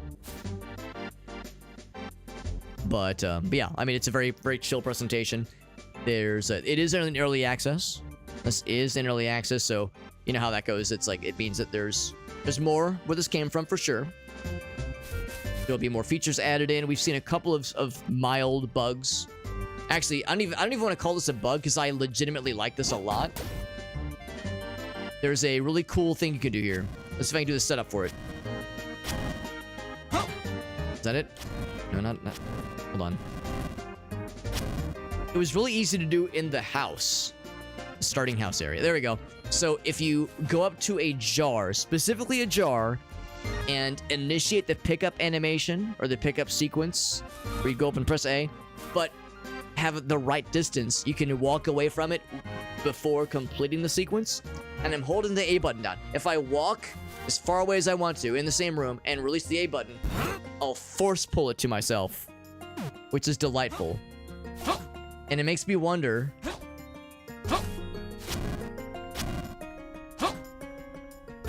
There we go. That's the giveaway. You get the little click, but you get to walk away from it without somersaulting. It makes me wonder if there might be some kind of puzzle, some kind of dungeon that requires you to pull off that exploit. Because it's very cool. It's very unique. I like it. Anyway, we had this from earlier. This is the boss key, or the big key at least. And I suspect we'll need to... Actually, I guess if nothing else, I can put this here. Oh, don't put that there. Oh, no. I wanted to set it down on this thing. Oh, no. I might have screwed it up. Oh, heck. That's a problem. Unless I can, like, respawn the key. Oh, that's a problem, because I can't get in there, can I? Uh-oh. Let's leave. Let's get back to the pirate ship. I might have fucked it. Oh, no. That's a big no-no. Yeah, you're not supposed to do that, Alex. Oh, this is here now, though. Heart crystals. Now I have 4 or 5 hearts, even. Back to the pirate ship. Let's see if we can, like, respawn the key. Okay, I can't believe I did that. I was trying to put it down in front of the thing in front of me, but... Oh, no. Oh, no. I've done I done did goofed. Now, the good news is we do have a checkpoint. So if I just die... Actually, I'm gonna go do that right now. If I just die real quick... It might, this is gonna be annoying. Probably a quicker way to do this. If I allow myself to get got...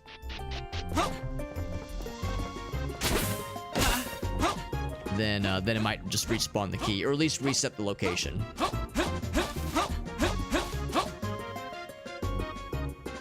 Yes, the key is still very much there.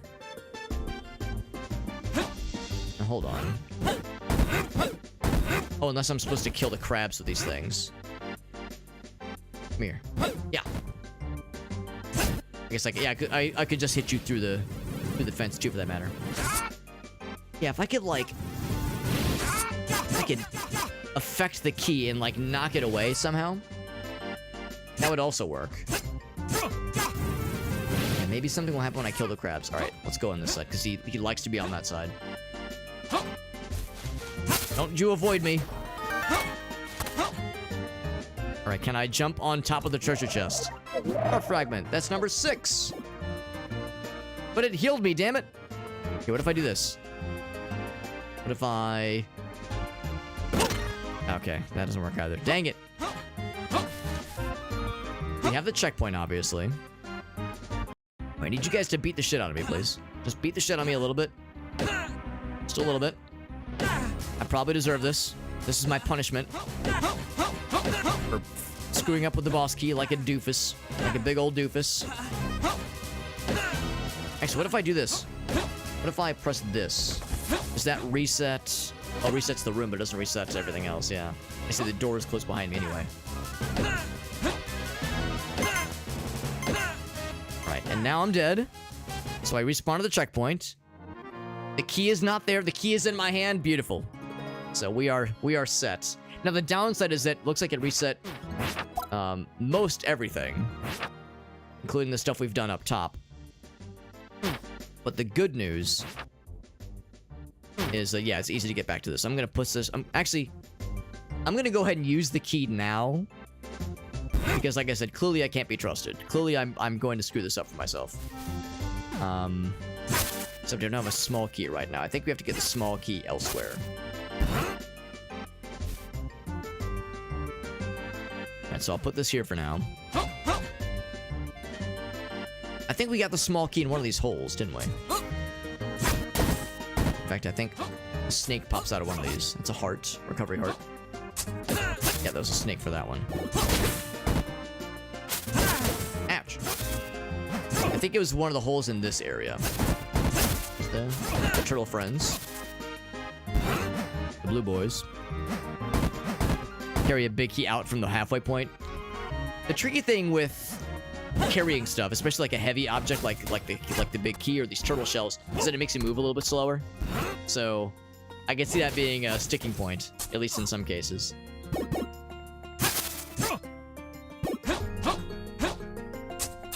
There's the key. And then there was a heart fragment over here, but only one. So I'm not gonna have this overstay my welcome. And these skeletons kept behind these fences. I'm not sure what the point is, because I don't think they can really easily jump out of the little fence area, or even get knocked out of the fence. So they're just there for show, I guess. It's like a skeleton zoo. There it is. Our fragments. Oh. We know that's the only good thing that comes out of those holes in the floor. Nothing else interesting pops out of there, which is fine. Not every hole in the ground has to have something cool. Not every hole has to be perfect. Sometimes a hole has to have some imperfections to make it special, and that's perfectly fine. So I use the small key. I think. There we go.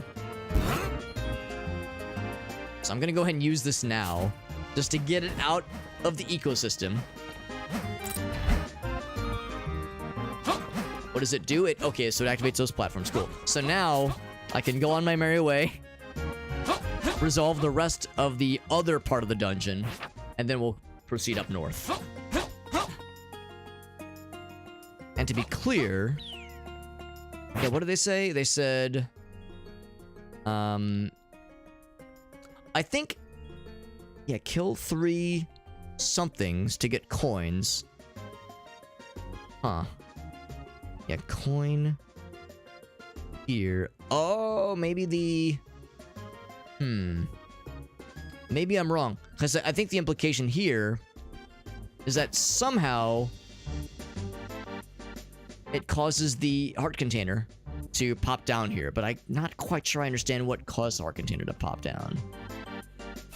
Oh, it's got the shovel. Okay, maybe the idea there is if you do dig up all those holes, you dig up all the holes, you get a heart container. Maybe that's like your prize. Or going through all the drudgery of... It's not drudgery, but going through all the hard work of digging up every hole you see. Maybe that's what you get in return.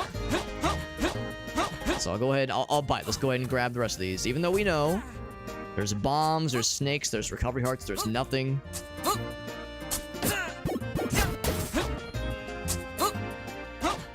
So I didn't hear anything. No telltale jingle. Like the stereotypical, you solved a puzzle Zelda noise.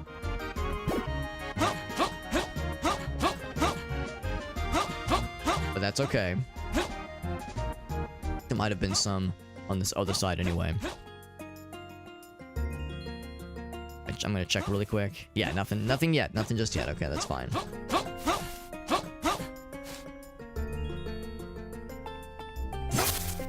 Right, so I'm not gonna make that same mistake twice. What I am gonna do is I'll put something that I know can be placed safely right there. There we go. That's what I like to see. All right, I should be throwing these things. There we go.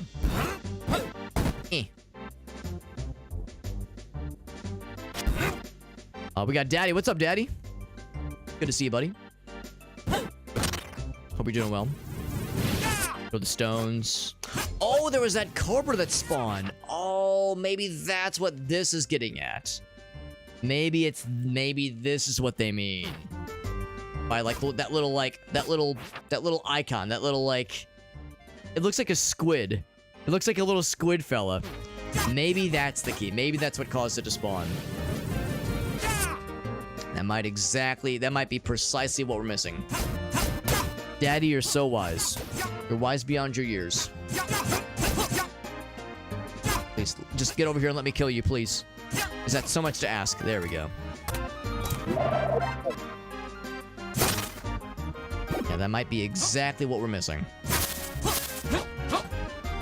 So yeah, I will check that out in just one moment here. Let's go ahead and see what's up this way.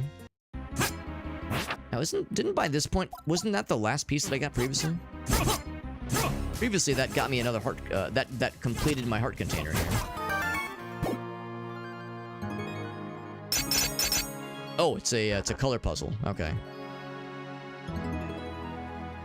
Red. Why did that stay red? Oh, that means you done fucked. You done fucked it. So once you screwed it, you have to reset the whole darn thing. One of these kinds of things. Okay. Well, I'll be honest, I was never that good at these puzzles, but I'll try my darndest. So we have a way out.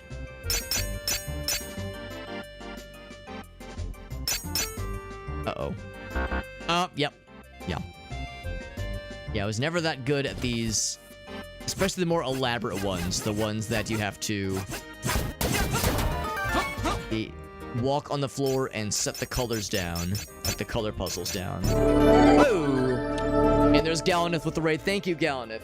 Thank you very much, my friend. We're playing a really cool little Zelda Maker game. Now, right now, we're playing someone else's map, but the game itself is a Zelda Maker game, as evident by the fact that it's called Questmaster and not something like Zelda Maker. It's not made by Nintendo, but it is pretty cool, and we're having a nice time with it. Galanith, thank you for that raid. Appreciate you a whole bunch, buddy. Let's do a quick shout out for Galanith, see what they were up to on this fine day. Of course, Dark and Darker, because it just hit well, it's been in early access for a while, but it hit Steam early access very recently, which is very exciting. Let's plan out our moves. So I go up and around. That should work. I go up and around. Oh no! I fucked it. I can already tell I fucked it. And there's no way to jump. Yeah, there's no way to jump over. There's no jump button. Oh no! Oh no, I fucked it. Yes, this is this dungeon we're in right now was designed by somebody in the Questmaster community. And the game has only been in early access for like a week, maybe 2 weeks. So it's pretty fresh. It's pretty funky fresh. Let's go the other way.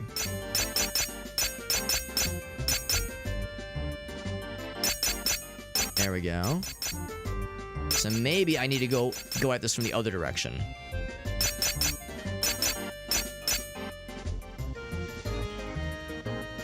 Hold on. My brain, it's doing things. Oh no! I fucked it again! Yeah. Yeah, the minute you step on another panel, it kills it, yeah.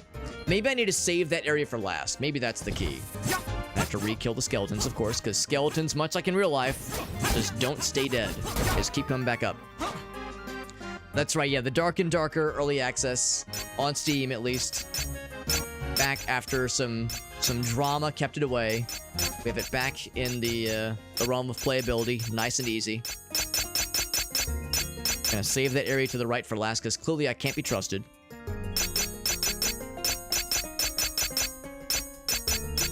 There we go, look at that. Never even broke a sweat. Easy peasy, look at that. And our reward for going through such an ordeal is a compass. I mean, sure, but is that really necessary? Now we can see chests and other nifty things on the map. Cool, I guess. It's nice. It's more about the sense of completion. The satisfying feeling of I completed the dungeon, not the dungeon, but I completed a puzzle in the dungeon. I feel like a real gamer. I feel like a real pro gamer. I feel so powerful. So very powerful. Let's go back for that little cobra fella. So I think Daddy Warbucks is onto something. I think Daddy Warbucks is onto some knowledge. Thank you, by the way, Gallon. I've had a very big update. I think I heard about that as well. The early access posting included some pretty nifty updates to it, which is pretty nice. Now, Gallon, you know how it works, by the way. Whenever someone raids, I'm always super geeked out to see any clips. Any clips you would like to share, I am super excited to see them. So if there's anything you want to share with us from maybe something tonight or something from a recent stream, you can hit me with that shit and I will gladly watch it and we'll all enjoy it together. In all of its splendor. Yeah, I think it was from the rocks on the other room. I think that's where the Cobra fella spawned in. And also, Galneth, if you have any plans for this week. If you have like stream plans for this week, any games you're looking forward to. I know the Summer Game Fest happened yesterday and I missed all of it. I didn't get to catch jack shit. Although I think I've seen... Oh, there he is. There's the big guy. Got the coin. We are set. Yeah, I think I saw some of the trailers kind of after the fact. I've seen some details about it. But I haven't like watched any of the actual content from it. But I know there's a number of really cool indie games that got announced. And also some less than indie games. Like Civilization 7 got announced, I think. So some pretty slick stuff. Some cool moments, but no clips yet. But if you change your mind, if you change your mind or if someone else has something to share, the option is very much open. So we got 5 hearts now, which is great. Oh, it was on the right-hand side. That's what it was. Because I did some exploration in the top parts. That's why. That's how we got the other heart earlier. Oh, that sounds so fun, Gallinet. That sounds so cool, bud. Yeah. That'll be great. That'll be a nice time to visit. That sounds wonderful. Yeah, understandable. Understandable. Now, you know, far be it from me to ever imply that there's anything more important to life than video games, but all memes aside, that does sound really nice. And look at that, now we have 6 hearts. Oh my god, we're so powerful. I've never been healthier. Alright, so we're almost done with this dungeon, I think. I mean, I don't want to overpromise, but at the rate we're going, I think we're almost done with this dungeon. Ouch. And then we'll try out a demo by Cal and I. Cal and I Wolf Demon is working on a dungeon themselves for this game. And we'll get to try it out and see what they're up to. It sounds like they've got a pretty wicked hedge maze, which sounds wild. So I'll be curious to see what that entails. It continues to be one kind of odd thing in this game. If there's a bad guy right here in front of the stairs, I can't attack them because I'm technically not on the same plane as them. But they can, like, attack me with ranged attacks, for instance. So it's a little bit squirrely.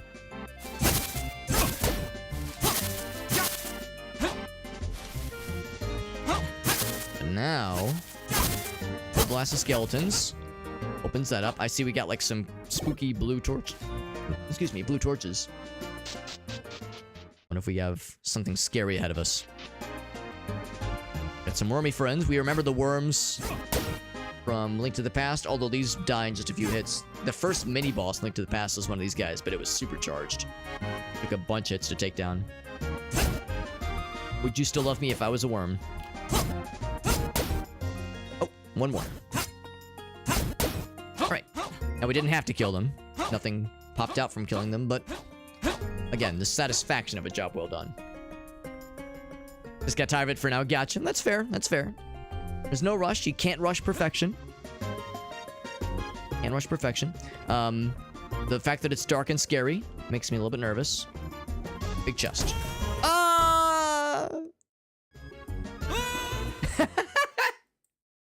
That was unexpected. They got my ass. Damn. They got my ass real good with that. That was actually pretty cool. The compass in the bottom left corner is popping the fuck off right now. I guess it's to imply that we're in a very different part of the map. Basement 4. Look at that. God damn. Back to the banished to the Shadow Realm with that one. Now, obviously, that was scripted. Ain't no way that was not meant to happen. That was very much intentional. I get a small key? Yes. Yes, I can. Small key acquired. Hold on, I gotta dig up one more hole. And... alright. I thought we were almost done. This has a few more surprises in store, perhaps. Oh, you can break the box by rolling into them. I don't know why I'm surprised by that. That makes so much sense. Oh, I can pick this up. Oh, you can use them now! Oh, it's like, what do I do with this? You pick it up and blow shit up with it. Press Y to grab one. Is it infinite use? Cool. Infinite uses. Call me Bomberman the way I'm just blowing shit up. Well, now... okay, this makes me want to design... Maybe I should try my hand at designing a dungeon then. And just make a Bomberman level. Because I do love me some Bomberman action. That's something I'm all about for surezies. I'm wondering what is destructible with bombs. What can I blow up that I couldn't blow up earlier? Maybe rocks? Maybe like that rock looks like it's kind of cracked, maybe? Maybe. Now I can't like break it. Well, actually, hold on. Oh, me of little faith. Maybe? Okay. Yeah, maybe we need to like watch for... oh, there we go. So you can't like smack the wall and listen to hear if it makes a different noise, but you can visually see there's a little spot. There we go. That's the key. Anything here? Just curious if there's anything new hiding.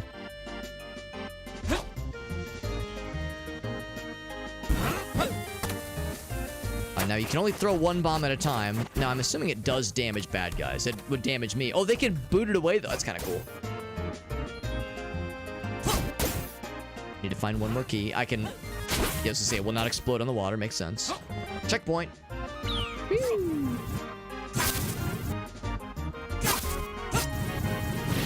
There we go. You have to wait for it to fully charge up before you can do the spin attack. Or you can just do a spin put. Whee! Do a little spin put on the analog stick and you're good. You're golden.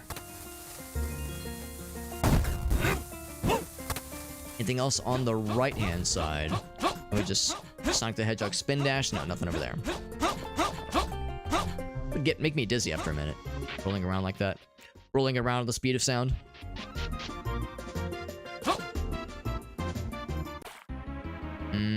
Shadow Link? Maybe? Some kind of fella? Well, I can't jump across there, can I? Oh, you can. Okay, it's shallow water. Oh god, it is Shadow Link. Can I just use bombs? Just stay right there. Stay right there and let me get your ass, please. Oh my god, he even has like the deepened voice. Okay, you can. Ouch. Oh, I forgot. You have the cool somersault move. Fuck you. Oh, he jumps. Do it. Oh, he only had a few hits though. Okay, that's not so bad. Shadow Link. The fact there's a Shadow Link fight in this, or even implemented, is impressive. Spectral Lantern to light shit up. Reveals invisible objects. Oh, it's a passive item though. Okay. Okay. So I have to... Oh, there we go. No, not the bomb. How do I select it though? Equipped. Press and hold to open context menu once placed. I don't want to place my bombs there. I want to select... It's kind of odd. Can I... Kills invisible objects. Okay, so maybe there's something else I need to find then to put on there. Oh, wait, no. What am I saying? That's where we got the... Okay. I think the implication here is you could place something else there, but we don't have to right now, at least. Like, there might be other dungeons where that's a thing you have to do, but in this case, getting the lantern is enough. And I guess there... Oh, here we go. Yeah, there's a context-sensitive moment when you can place them. It brightens up your surroundings. Oh, look at that. It just returns light to this room. It looks so natural now. And it says it reveals hidden items, which is cool. Hidden objects. Really brightens up this place. Really brightens up the joint. We'll need to go back and find other things, other sconces to light up. And now I still don't have another key to use, but maybe there's something back this way. Here we go. Ooh. Can't reach this one. Is that gonna be a problem? Hold on. Bombs? Bombs. Lamp oil. Hopefully that's not an issue. And I definitely can't reach that one, so I'll fall to my death. I'll feel really silly. What about the left side, pray tell? Same kind of problem, unless there's nothing there. Can I pick this thing up? Can I pick up the skull fella? No dice.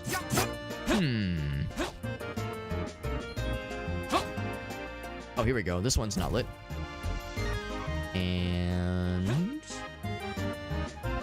others that I can't reach now. That I can reach now. No die. Yeah, so unless you can like get the diagonal. What if I just mash A and hope for the best? Oh, I got it. So if I do something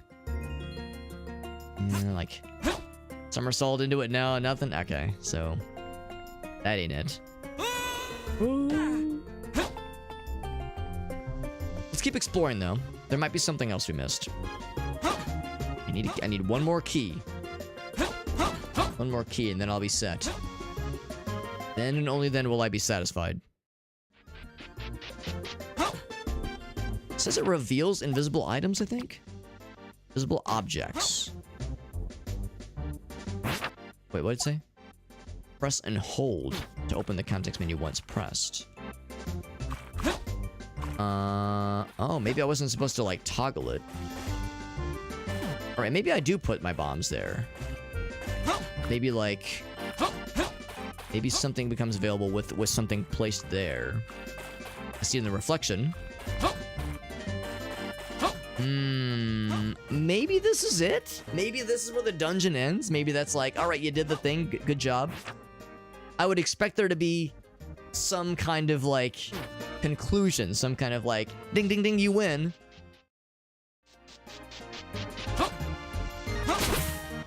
Definitely can't go in that water. Can't do that. Because the other water looked very similar, but you could walk across that. I definitely don't have a key yet. Oh! There it is. Wow, that's... I mean, there's the key. There we go. Man. I mean, it's very dark in here, but I didn't realize how dark it was. It's so dark, certain things are invisible. Although, maybe that's the power of the lantern. Maybe the lantern means... I couldn't see this earlier, but I can see it now. And, of course, the hint was this little spot on the... Right there. Okay, well, now we know. Now we know. That's sneaky. That is sneaky. Let's grab my bomb real quick. Since I placed it thinking that maybe that was, like, something special we had to do. Yeah, the shallow water looks similar to the deep water, except, like, the pools aren't moving. I guess that's the giveaway. Alright. Alright, now I feel better. I was like, what am I missing here? Because the previous dungeon we were trying seemed to have something missing, but now... And I feel a little bit better having solved that particular mystery. Light these bad boys up. And blow these bad boys up. And then we get to go on a minecart. Cool. What's not to like?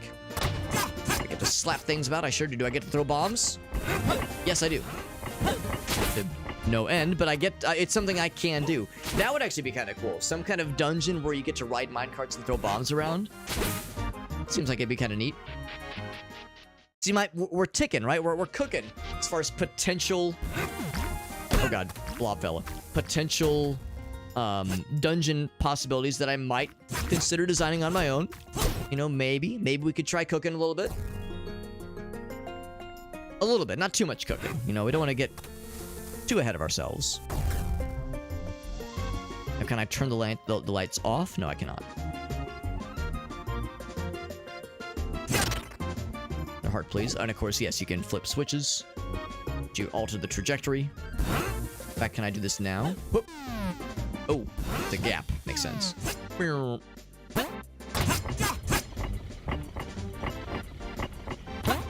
Okay. So there's multiple paths. Makes perfect sense. Oh! I was trying to spin put. I heard something else fall down just now. I think the blob fellas can fall off, maybe.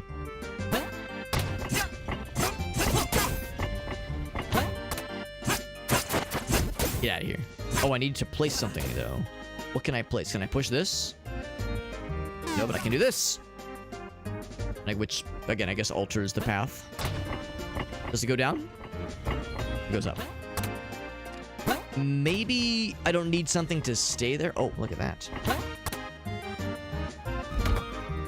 Oh, okay, it's a one-time thing. You don't have to, like, place something to stay there.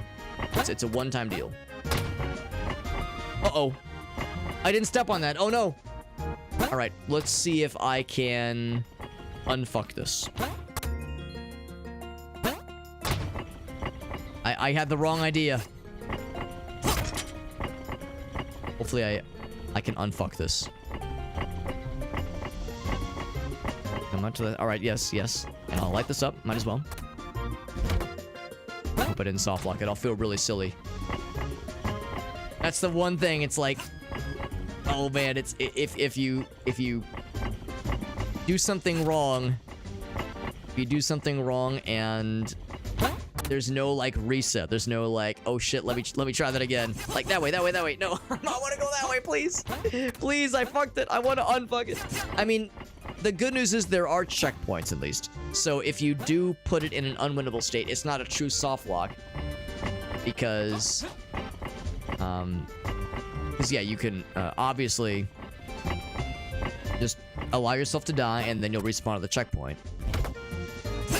Yeah, I think I have to force myself to fall to my death. Now, I like the detail where underneath us, I think if we look in the map, in basement 4, I mean, maybe I'm wrong. Maybe it's just there for show, but what appears to be underneath us... Actually, yeah. Look at that. I don't know if you have my... yeah, you can see my cursor. Oh, God, it's all blinky, though. That's kind of weird. So if you look at my cursor right here, the shape of the water here, and then I unpause... Oh, maybe not exactly. I was going to say... Over here... Okay, you don't have a cursor on this screen right now. But basically the floor underneath us, I was like, yo, is that an exact representation of the floor underneath us right now? Implying that, like, if you go up and down floors, do you actually see... visually the floor is represented in the distance? But maybe not exactly, because yeah, if I go down... Oh, wait, no, but that matches this, though. Okay, on this side. Okay, so yes, so the water does match. That's a nice little detail, then, that as you go up a floor, you can look... If there's holes, at least, that lead down, you can see the area underneath, which is kind of fun. Silly this takes so long, but at the same time, I fucked it, man. I put myself in an unwinnable state. I have to let myself die so I can respawn at the checkpoint. This is where those reset buttons really help, though. If you put it in a stupid-ass state, like I did. Oh, man, I think we lost quite a bit of progress, so we have to do the fight again. Ugh, that's annoying. Now, actually, to confirm, is this invisible? Until you get the lantern, this is invisible. Yeah, that explains it then. Yeah, so that makes me appreciate how the first couple dungeons we tried, there was copious reset blocks. Even in times when it seemed like you couldn't possibly screw it up, if you accidentally stumble upon a broken bridge, you can unfuck it. Capture.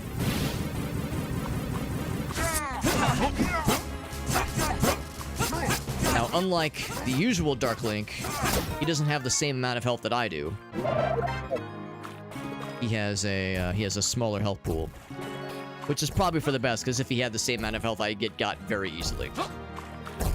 Also, I don't think you have to press all those lanterns, but as always, it is the satisfaction of a job well done. A job well lit, in this case.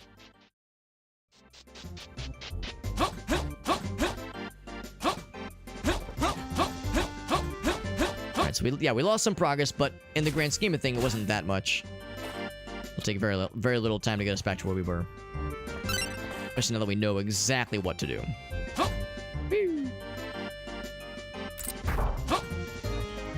Oh, I see what you mean by demo version. I thought you meant it was like a work in progress, like a demo of your map. I see what you mean, though. It's a demo of the game. And that's kind of a shame that, yeah, demos, like the demo version levels, can't be played on the full version of the game. Because I figured, because I was thinking if you make a map in the full version of the game, you probably can't play it on the demo. But I was thinking maybe demo levels can be played in the full version. But I guess the idea it's a version mismatch, so it won't play nice, which is a shame. Although I guess I could still download the demo if I wanted to. Maybe in a future stream. I might try that sometime in the future. Because the demo's free, obviously. So, I mean, there's nothing stopping me from just snagging the demo that way. But, you know, of course, it would have fewer features. But still, if I really wanted to experience the Kel and I level experience, the level that this person's been working on, would be a option. Also, we're back here. Now that I've learned my lesson, I will not commit the same sin twice. Sure enough, the little blob fellas can fall off. You fell off, plus L plus ratio. There we go. Actually, I went ahead and hit the switch just now. I think it was... Oh, there we go. You can see the difference, right, with how it's connected. Or in this case, disconnected. Right, so here we jump That's what happens. We jump the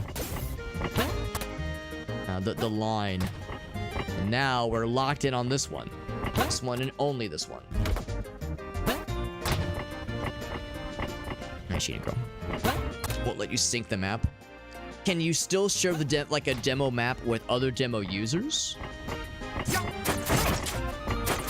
Because that's what I would assume. I would assume demo users could still play. Get over here and let me kill you, please.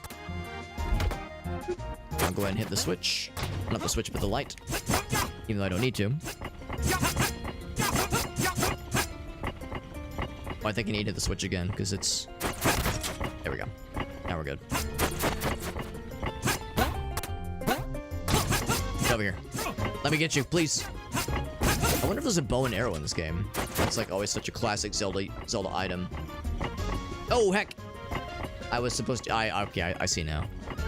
I need to flip the switch the other way. Oh, okay, so that's a limitation of the demo, I guess. Not being able to share maps. Which is a bummer, especially because you went through all that trouble to make the map.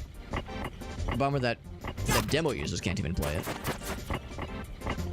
Although I'm still down to see pictures of it if you want to share, like, pictures of, like, that headsmaze like you were saying. There was other stuff you wanted to show off. I know it's not the same as playing it yourself, obviously, but it's better than nothing. There we go. Now I can press the switch. There we go. Now we are set. Now we are set. Oh, here we go. He's coming back.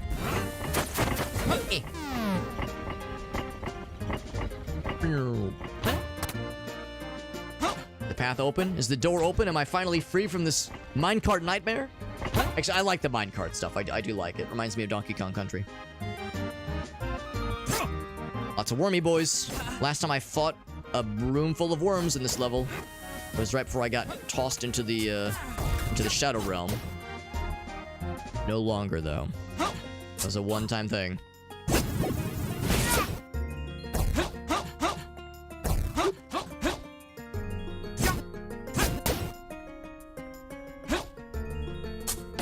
Oh, more worms! Right, up, left. X, right, up, left. Okay. A bite. X, right, up, left.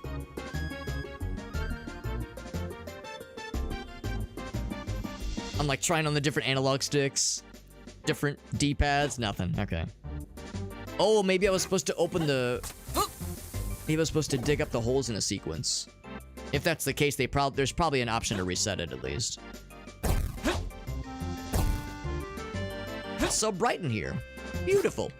Okay, well, let's keep going, but I didn't notice that until I'd already started to do some damage.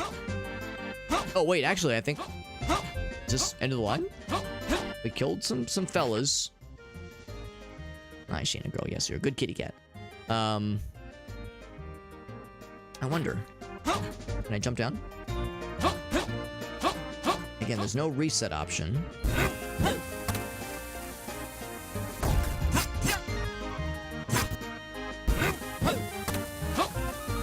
Can I toggle the torches? I cannot toggle them.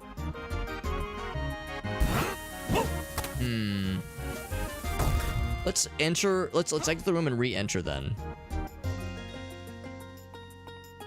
That caused anything to respawn. Oh man, I might have fucked it again. I might have, and now what would I do differently? Oh, torch. Torch. I'm not sure what the X would imply. Maybe that means... So maybe there was one torch on this wall, one torch on the upper wall, and one torch on the left wall. Oh! Man. Oh, me of little faith. Okay, so that's tricky, though, because I can't see the silhouette of the... I can't see, like, the shape of the lantern anymore. So the fact that, of course, it makes sense the lantern reveals things, but I thought, like, lighting the sconces would reveal things. So yeah, it only appears when you walk by. Man, that's... I don't know if I like that. I think I would rather... If you're gonna reveal things to me, it'd be nice to be reminded of that little outline constantly. But I guess that just... Maybe this is like a lesson in when you have the lantern, you have to be walking around constantly, because lighting the torches will not reveal things. Will only reveal it when you're really close. So, I don't know if I love that, but lesson learned, for better or for worse. Kind of hard to do a spin put on demand when you're surrounded by bad guys. Hard to do that at will.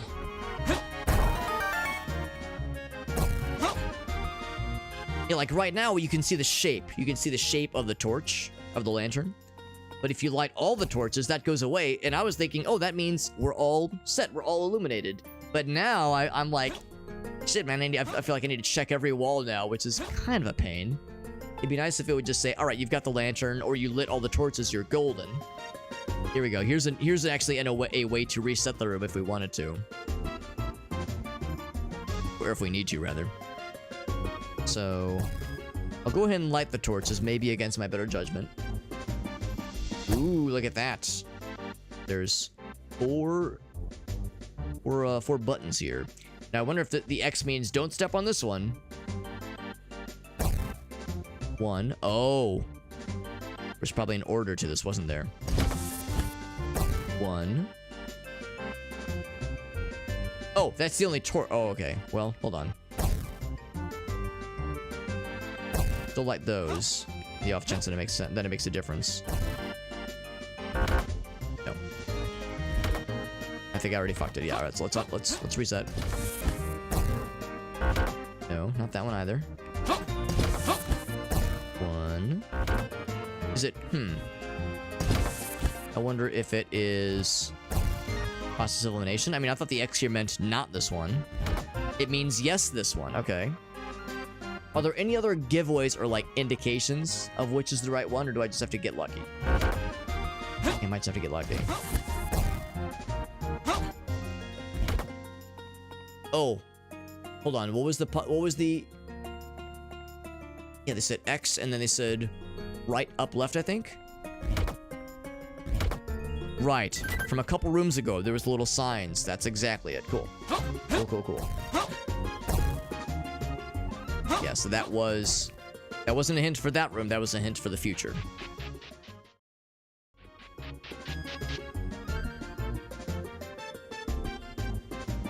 Alright, that makes me feel a little better.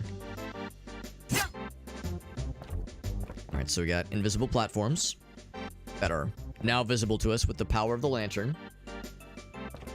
Yeah, this makes me feel a little bit better because I like the idea of the silhouette is very explicitly defined for us. And you kind of know what you kind of know what you're getting yourself into when you step into this area.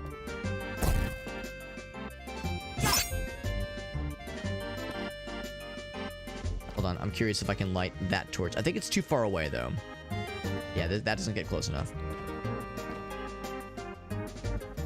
This platform, there we go. I think the other platform is moving now. That one.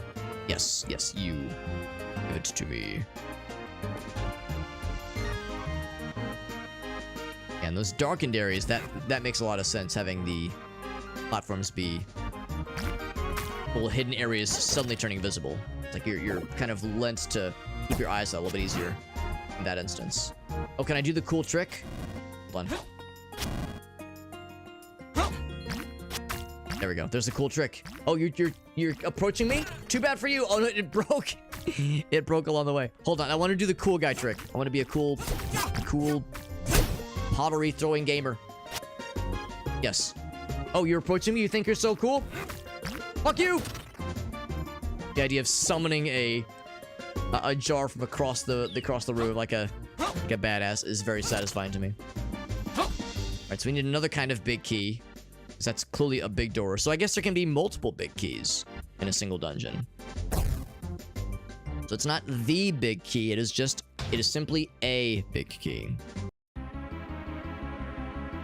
Music change? Did the music change? Oh. Throwing bombs around? I got bombs too. Ouch. Oh, it's fucking Dark Link. Dark fella. Do I not have the ability? Hold on. What happened? I'm trying to throw bombs. I can't throw bombs right now. Okay, well, I killed him. There's that guy again. I mean, I guess we're good. I mean, I don't know if there's... Actually, there is something. There is something over there. Oh, I don't know if I can actually go back to that, because I was kind of in a loop for a little bit. Oh, now I can throw bombs. Yeah, for some reason I couldn't throw bombs during that fight. Maybe because I was taking damage. Maybe there was like an on-fire animation flying there, so... And of course, the bombs wouldn't do you much good. I was thinking, like, yeah, if I could time it right, maybe. Can I go on that side? There was a diggable spot, a little diggy spot. But I don't know if it's going. It looks like we're on this loop for a little bit. Oh god, please tell me I didn't soft lock it. I'll feel like the biggest dumbass in the whole world. Oh no. Oh no, don't, please. Please don't tell me I soft lock it. How do I keep finding ways to fuck this? I clearly can't be trusted. I think I have to kill myself because I keep putting myself in unwinnable soft lock situations. At least I have a way to kill myself though, so I can respawn at the a pretty recent checkpoint. Man, is it my fault? Am I at fault for finding... This is what, the 4th way I've soft locked this level? Is it that I'm a dumbass, or is it that the designer for this level needs to include more controls to prevent idiots like myself from fucking this? I don't have an answer. Maybe it's a little bit of both. Maybe it's a little bit of column A, a little bit of column B. But it's ridiculous to me that, like, I keep finding ways to fuck this in ways that apparently cannot be unfucked without finding some kind of way to to kill my guy. So, all right. So no small keys, no heart pieces or heart fragments, just regular hearts. Okay. Yeah, the idea of the minecart locks into a loop that never stops until you kill the boss. Yeah, that's ridiculous to me. And now I can throw my bombs, but obviously the recommended strat is to try to get his ass. Oh, it's because you can't move and throw bombs. Yeah, you can't move and throw bombs. You have to be standing still because the game thinks I'm trying to push. That's why my arms disappear. It's because I'm trying to push the minecart. Yeah. You can't even really throw him on, so there we go. So yeah, you just kind of mash the button as he comes along. Anyway, we got it. We got what we need here, what we came here for.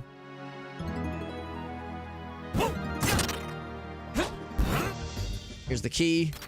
Is that the end? Is that the end of the dungeon? Not yet, not yet. It's a long dungeon. Oh my. Okay. I can see a little bit better now. Oh my. It's very dramatic. What awaits us? Ooh, boss battle? I have a ton of health, although we can probably get more. There we go. Is this Olmec from Spelunky? It sure looks like it. So there are boss battles. I'm impressed. Let's fire a bomb into the hole. Oh, the bomb exploded. That's enough, apparently. Yes. I could also, ouch, I could also try sorting him. Ouch.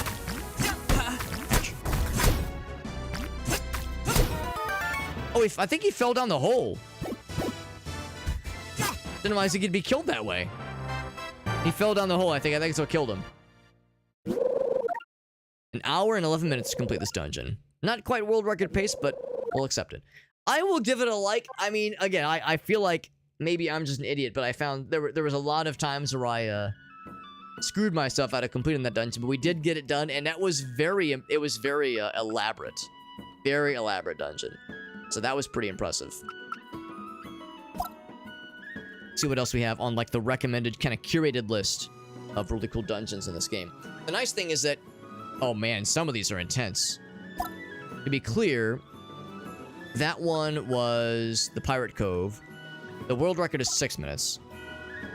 Wait, is that what that means? Yes, okay.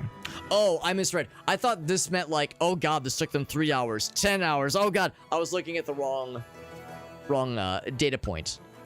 So yeah, so the record, I think the world record is 1 minute. I wonder what the average completion time is. Oh god. Is that a 3% completion rate? Oh no, that's scary. Well, oh, it's a one-hit swordless. Oh, maybe that's why. I'll try it. I don't know if I'm going to spend a lot of time on it, but I'll try it. Speedrun, one-hit gauntlets. Some puzzle solving, swordless, yeah. Gravekeeper's lost tools and watch out. The old Coot stores dynamite there. Oh, fuck. This might be like there's a billion holes and you have to try to find the right one. Now, look at that name, Average Alex. That's the same guy who had the record for Pirate Cove. And if I had to guess... Okay, maybe not for all of them, but... Has the record for a bunch of maps, clearly. Yeah, there he is on that one. Let's try it, let's try it. Maybe it's not as scary as I think it is. Oh, by the way... Hold on, I know Kel and I said they were going to send me something. A games discussion. Okay, yeah, here we go. So we can at least take a quick look at what Kel and I's been working on. So here's the hedge maze. And this is a doozy. You were not wrong. You were not wrong. This is a doozy of a hedge maze. I feel bad you spent all the time on it, but you don't... There's no way to, like, share it in a playable form, at least, with us. Now, I will be the first to tell you, I'm not the best at, like, giant hedge mazes like this in video games or otherwise. I don't have the worst, but definitely not the best sense of direction. So yeah, it's maybe for the best that I don't try to solve this on stream because it would be embarrassing. The amount of time it would take me. It would be shameful. And this is some mine. Oh wait, no, this is just walls. Yeah, so this is just a standard part of the level here. This is, I guess, this is probably one of the rooms that you get to from the maze. There's a lot here. There's a lot here. You put some time into this, man. I respect it. I fear it, but I do respect it, because like you said, this dungeon takes a while to complete. Holy moly. Of course, the one we played through just now was an hour plus, for me at least, as a first-time player. So, whew. It's a doozy.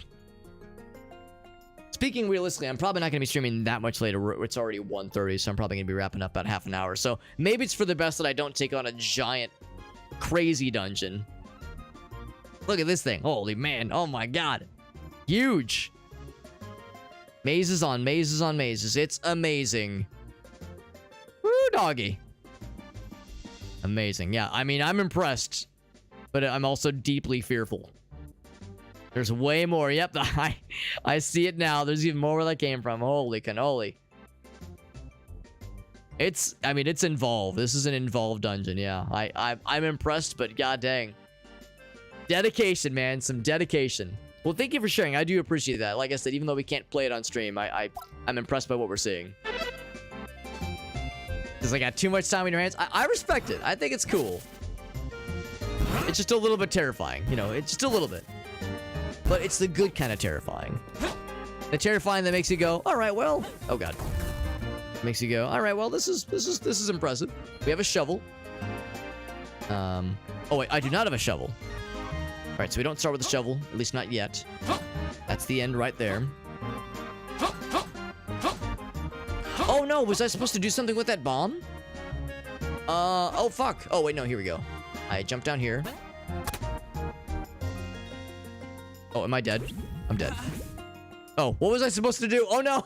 I don't know what I was supposed to do. I got scared. Maybe I'm supposed to do something with the bomb then. Hold on. So you jump down here. The platform sinks. I could just go in the poison and die. Damn. I can't even get past the first room. Oh, there's a bombable wall here. Now I need the bombs. Oh, here we go. That answers my question. There we go. You gotta think quick on your feet. Goddamn. Just gonna lower the switches, probably, or lower the spikes, that is. Breakable wall, that's right. You gotta think real fast when you get that bomb, but that does work. Oh no, wrong side. They'll give you a bomb, yep. Yeah. Oh fuck. Yeah, I see what was supposed to happen there. This is a doozy. I see what they mean by speedrun. It's not like a constant speedrun, obviously, but there's a lot of things you have to do pretty quickly. Now, can I throw the bomb past that little spoke on the ground there? Guess I'm about to find out here. Yes, you can. Oh, fuck. Okay, go around. There we go. I already scooted up. I think I'm dead. I'm a dead man. Dead man walking. Dead man rolling, rather. Woo! Okay, we're good. Got the lantern. Light that shit up.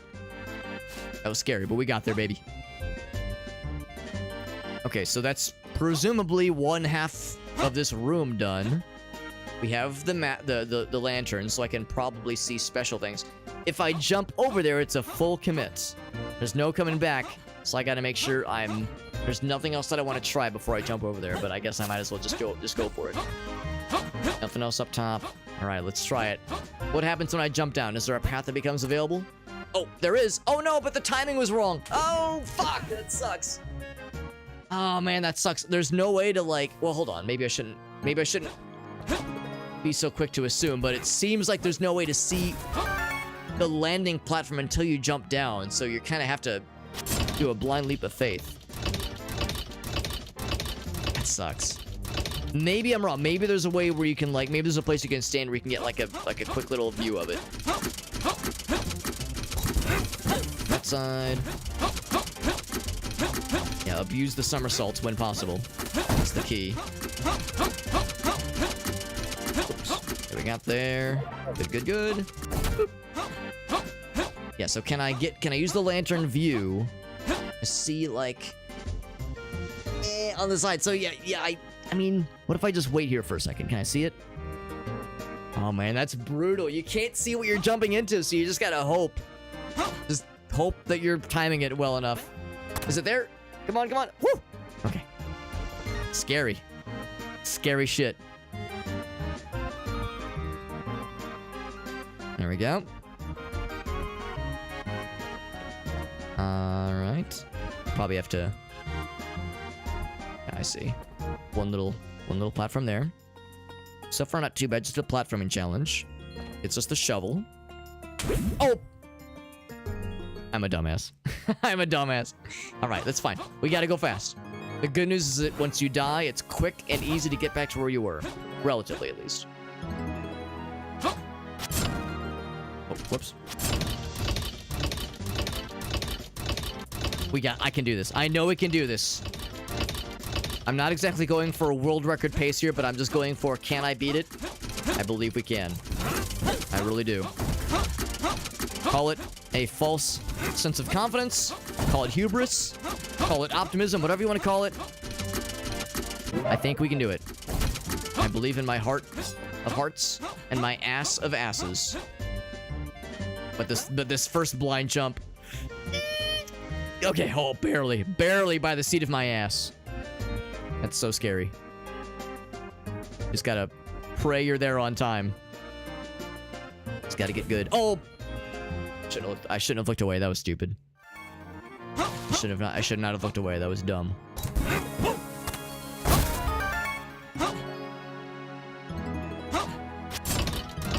I know they said, oh right, if once you beat the level once, then a timer appears. You beat the level once, then a timer appears. Because yeah, right now there's no timer on screen to say like what my pace is. Not that I'm again looking for a world record pacing, but I think for those who do want to like go for competitive times for these things, once you beat the level once, then a timer will start showing in one of the corners, I think.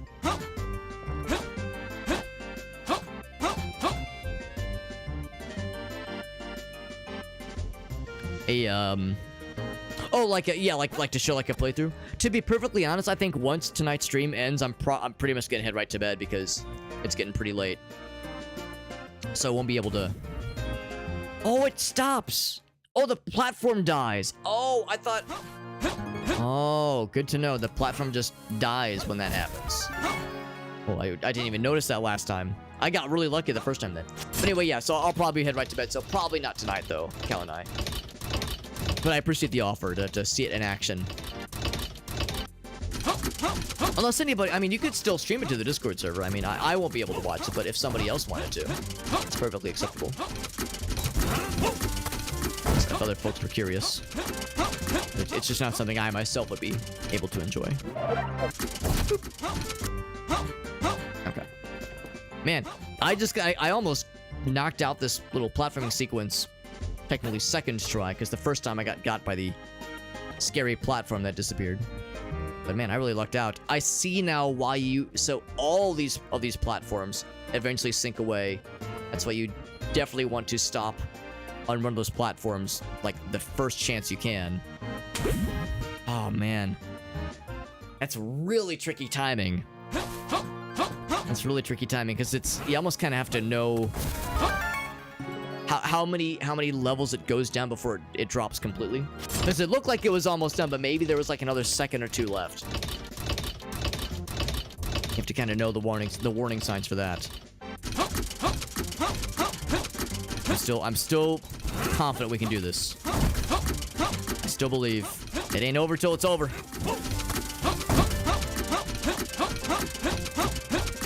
Up, up, up, up. That's how you know it's a Zelda game, the way we're grunting and shouting and yelling and shitting and pissing.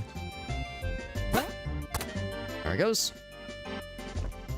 Yeah, so not just the stationary platforms, but even the mobile ones as well have a limited shelf life. So I'll wait an extra second. Oh, what? I'm just a dumbass and I can't... I'm just a dumbass who can't just walk on a stationary platform while another platform is moving. That was just a complete doofus maneuver on my end. I waited too long. I thought the point was to, like, give it a second. I was worried I was gonna fire prematurely, so to speak. Just gotta find that sweet spot timing. Oh, up, not down. I'm beginning to see and appreciate why the completion rate for this level is so low, but that's what makes it so enticing. That's what makes me want to complete it. Now, the concern is, like, once we get to the point where we're trying to dig up, like, find the boss key, basically, the big key, will there be bombs in these things? I mean, they said that there was dynamite in some of these things, so is it going to be RNG? I mean, this one's golden, right? Maybe I would dig this one up. I guess we'll find out soon. Oh, no! It moved! It moved! God damn it. I think the key is I just need to, like, sprint right for that platform the second it becomes available. Because it's probably always moving, but generally speaking, if I, like, hop right to it, it usually pops up at a time that works pretty well for me. But when I deviate from that timing, that's when it gets silly. Oh, fuck, oh, fuck, oh, fuck, ah! I panicked. I was trying to turn around and throw it. I fucked it. There've been I've fucked a lot of things tonight. There's been a lot of things I've fucked this evening. Many of which have happened on stream. It's turning into one of those streams. It's turning into one of those streams on one of those platforms where I'm just fucking things left and right. I'm finding things to fuck. I'm fucking them. Things that were meant to be fucked, things that were not meant to be fucked, and here we are. I did blow myself. Yes, I really did I blew myself on stream, no less. There were witnesses.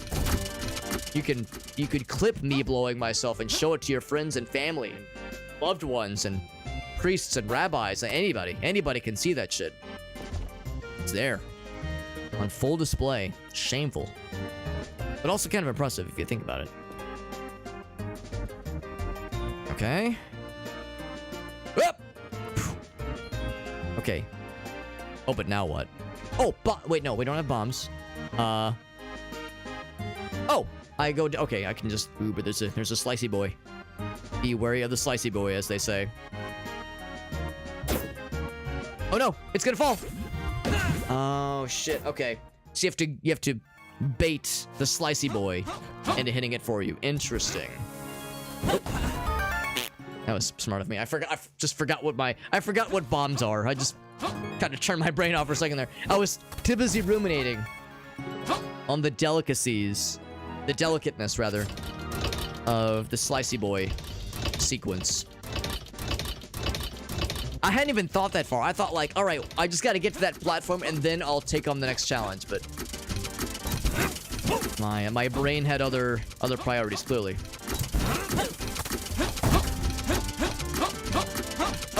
Hey up.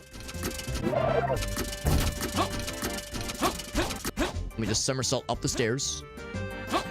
Also, the spikes being right there make me nervous. Although I guess the implication is you can just run on the spikes quickly to kill yourself if you realize you fucked the bomb situation. Come on, come on, come on, come on.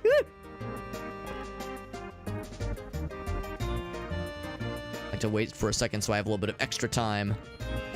There we go.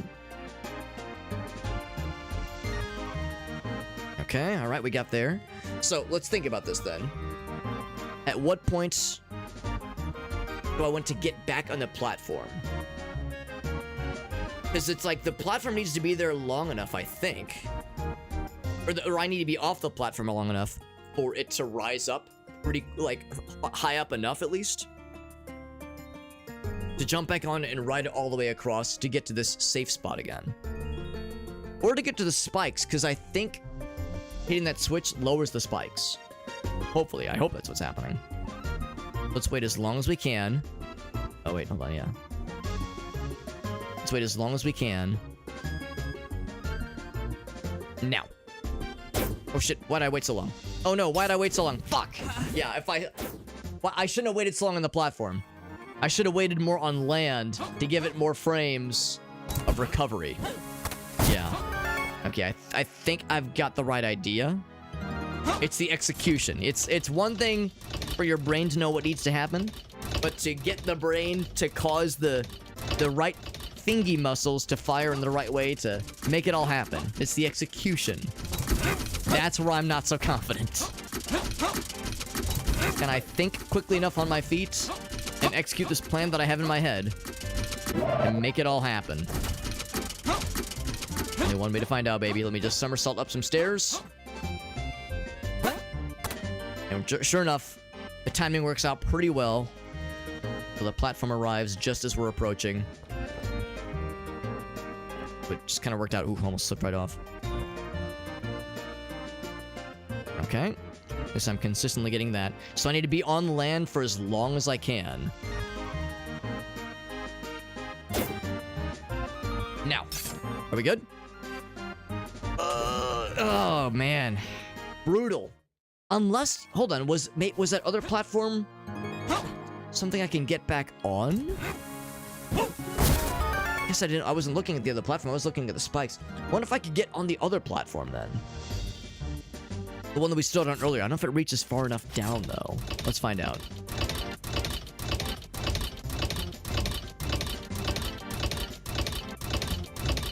There we go.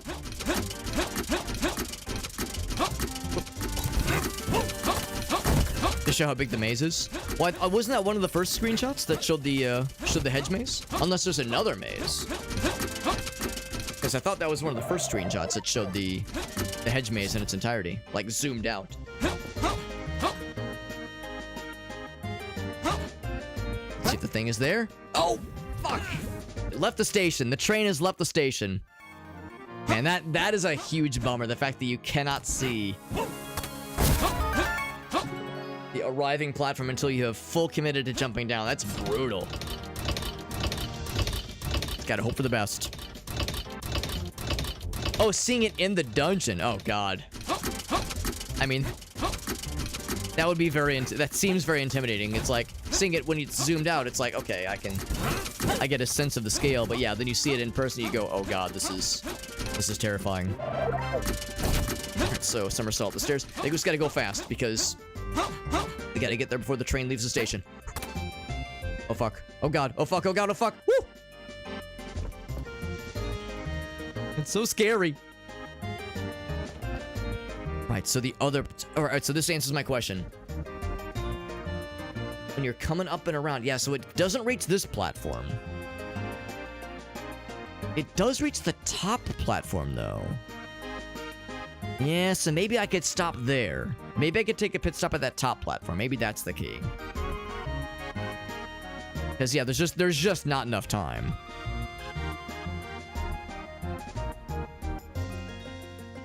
I think that's gonna be the key, then.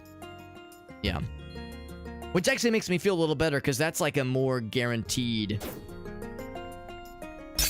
kind of stopping point. There we go. Yeah, I think I didn't really notice it last time because there is a bit of a gap visually, but obviously the gap is a safe point. Okay, so now we got the shovel.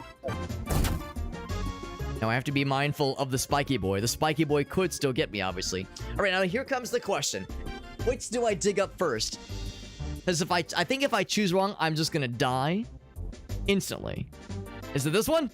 Oh, that was fine. They said there's dynamite in some of these, and I don't know if dynamite means a bomb that explodes after like a second, or if it means instant death. Also, is there a visual hint here? Was there something on the map to say like, oh yes, be mindful of this sequence because it's going to be important later on? Placement of rocks, placement of bushes, anything to give it away. I think I just gotta start digging. Okay. That's cool. A key would be nice. This one? Okay. It's like Minesweeper. Like, I'm like, this one, that's scary. What? Did I do it? I win! I was waiting for an explosion. What if there were only 3 correct options and I just dumbass lucked my way into those 3 options? Do I give it a like? I mean, yeah, I mean, there are aspects that I think are bullshit, but I mean, generally speaking, yes, it is good. 3% completion rate. No fucking wonder. No wonder, man. That's brutal. Fucking brutal. Goddamn. Yeah, I like the little sword icon to say, I did that shit. I completed that shit. I'm a real gamer. Hell yeah. 68% for this one. This will probably be the last one for the night. It's getting pretty late. Got a screenshot of what it looks like. Hold up. Let me double check. Scroll down here. Okay, yeah. Yeah, just like to kind of see. Yeah, it's like two lanes wide basically, so it's that's a hedge maze, all right. That is a hedge maze of all hedge mazes. Now, by the way, for this one, because yeah, I could not find a way. Do I want to report it? I mean, I don't know if report is the right word. Like what? All right, we're all a witness to this. So when I say report, does it give me an option to say, what do you wish to say about this level? I don't want it like banned. No, I don't want to. Okay, I was like, can I send a note to the person that made this and say, yo, I think this dungeon might be unbeatable in its current state. Like maybe there was an update, maybe something happened.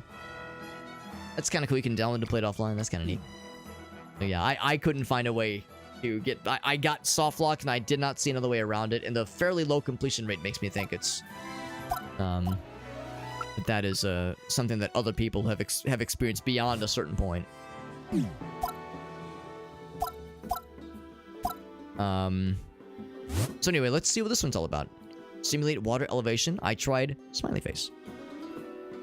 Boss battle, puzzle solving. Let's go for it, baby. Like I said, this will be the last one of the night, most likely. Bow and arrow, maybe? Or boomerang? Fire a boomerang. Nice. Not just any old boomerang, but one that lights shit on fire. Burninates the targets that it hits. Badass.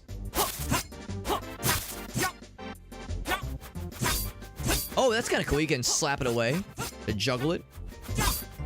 It's pretty cool.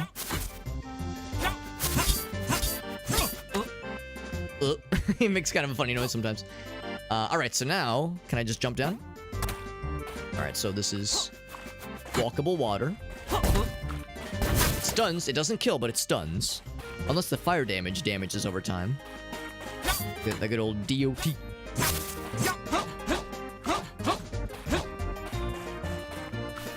Let's find out. Yeah, like he's on fire. He is taking damage over time, and it does kill him eventually. It's kind of cool. Oh, I'm dead. I'm not dead, but I took damage. Yeah, because you're locked in. Oh, but it does come back up after a second. I think you need like a strength upgrade to move this thing. Or maybe it doesn't move at all. And what is this? Can I burn it? Can I burninate it? Much like the countryside?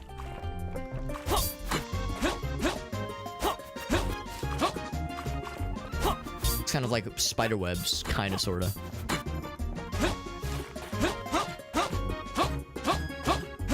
Be up north. Okay. Bounce it. Oh, it's bounced off the walls. Okay. I need to be on that elevation to throw it at that elevation, I think. I think that is the implication. I can't get that guy from up here. It's a switch that I can't quite hit. Oh, can I just walk? Oh, okay, that is deep.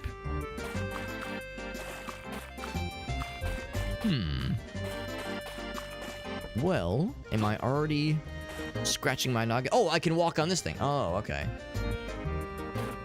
That's good. Arrow pointing to the left, Something. Now, can I throw...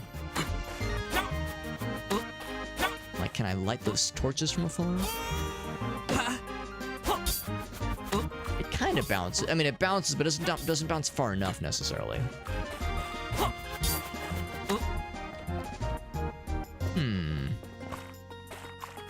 Interesting. Push the block. Can I push this block? Oh, this block. Oh, you're right. That one is pushable. Okay, yeah. I was hyper focusing this one, but you're right. This one. That was exactly it. I can pull this, and that'll do something. I can, I guess, jump down. Yeah, I can jump down that way.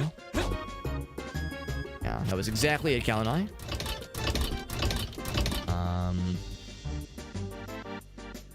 What does this do? I see something blue.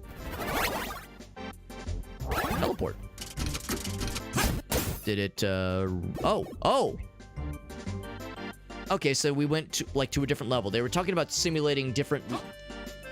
Right, it's water elevation. That's what it is. We changed the water elevation level. So, they're simulating raising and lowering water levels. Water temple kind of action. That's pretty cool, actually. That's pretty slick. Get on this guy.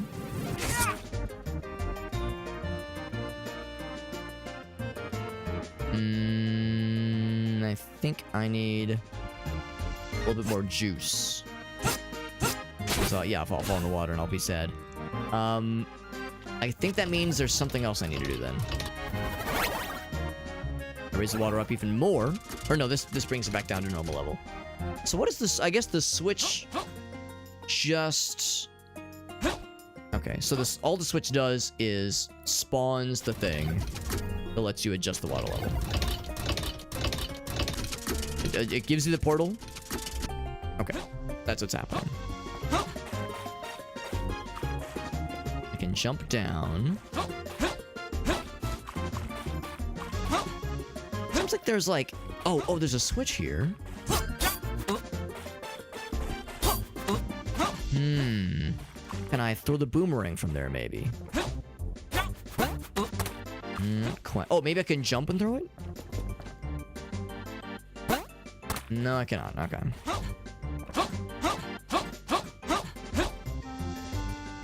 So I can jump down here. Maybe there's something else that happens at that arrow in the portal realm. Let's take a look.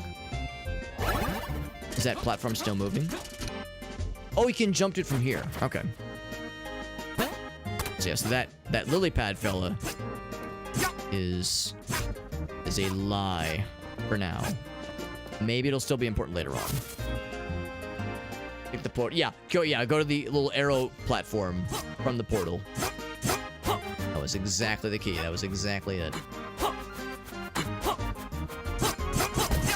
Well, I can't hit him from here because yeah, earlier I couldn't hit certain bad guys. A different plane of existence. It's actually, I kind of want that health. Okay. Oh, you can probably jump from that platform though, can't you? Okay. I can probably jump to Something on the left, maybe? Oh, here we go. Now we're cooking. That did something. Oh, that probably did something on the other version of reality. So let's go back to the portal then. And that probably enabled something then. Down in that bottom left corner. So this is just a way back. Right. It's getting real low. Yep. There we go. Now let's investigate what is different. Now that I flipped that switch. Oh, it lowered the spiky boys. Nice. The spiky boys lowered. And this thing... Oh, I can't quite hit from there. If I slap it. What if I do a spin attack? Same distance. I was thinking like if I could hit it really hard, would that give it more distance? Seems like it gets less distance, honestly, as you hit it more. That's not it. Hit it again? Oh, okay. Gives us a key that we can't reach right now. We go back again, then we can reach it. Oh, wait, no, the spikes are lowered. Never mind, we can get it right now. Okay. And there's only one key spot to use, so it's this one.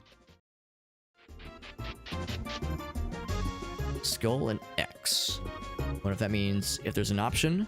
Take the, well, left path is an enemy, right path is death, maybe? Oh.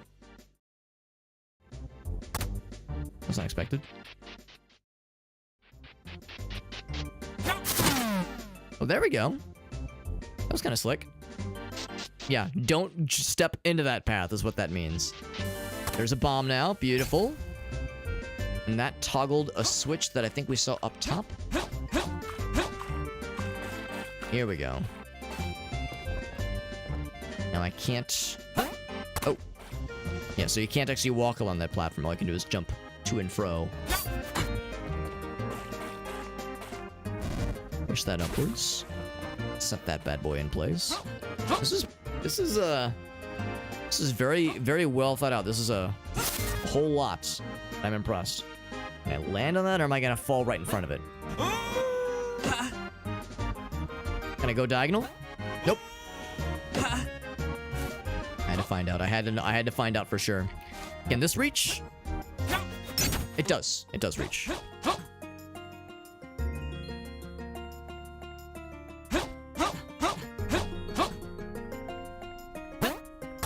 Seems like a place where a bad guy would spawn.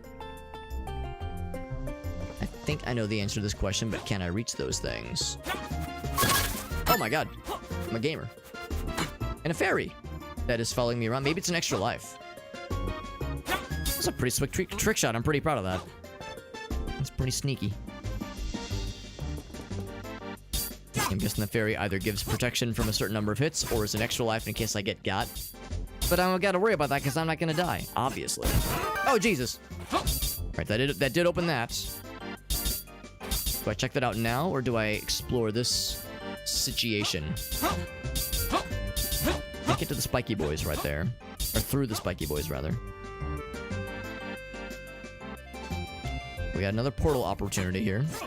Can't hit that switch. Before I commit to the portal land...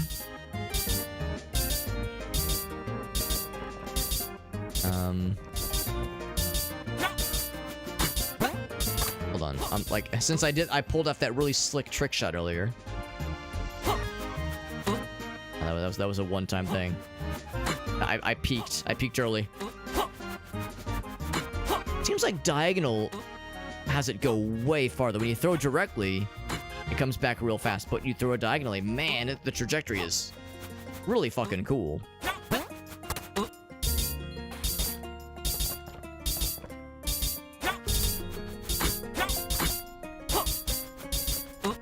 Still hitting on a wall there, yeah.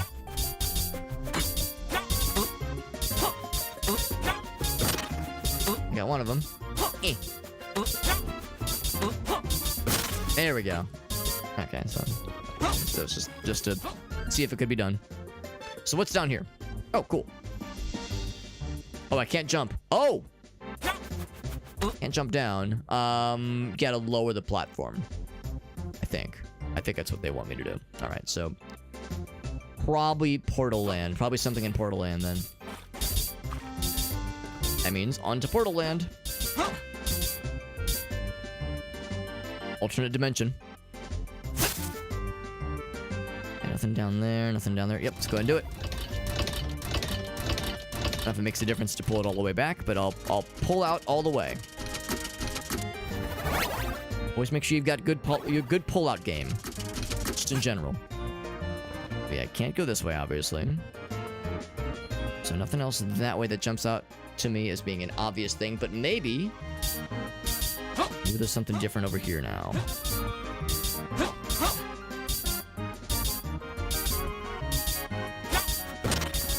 Can I get it?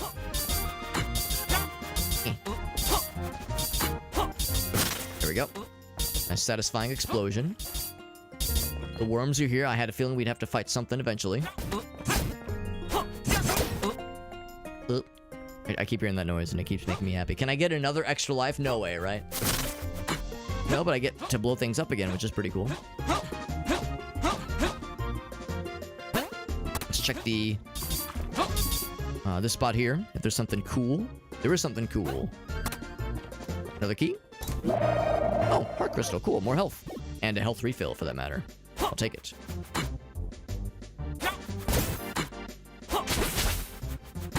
Oh, okay, crap, never mind. Although I think we can go to that part, can't we? Yeah, that won't reach. Look at that, that's so close. Oh, uh-oh. Except I realize now... Oh, it does okay, it does go far enough. I got scared. I was like, oh no, have I screwed myself? I can't hit that one from here. It's a different elevation. I can hit it now, though. Now, do I want to hit it now? I guess there's nothing stopping me, though. Because this just takes me back to where we were. Yeah, so I have no reason to not... I have no reason to, like, to need that path available to us.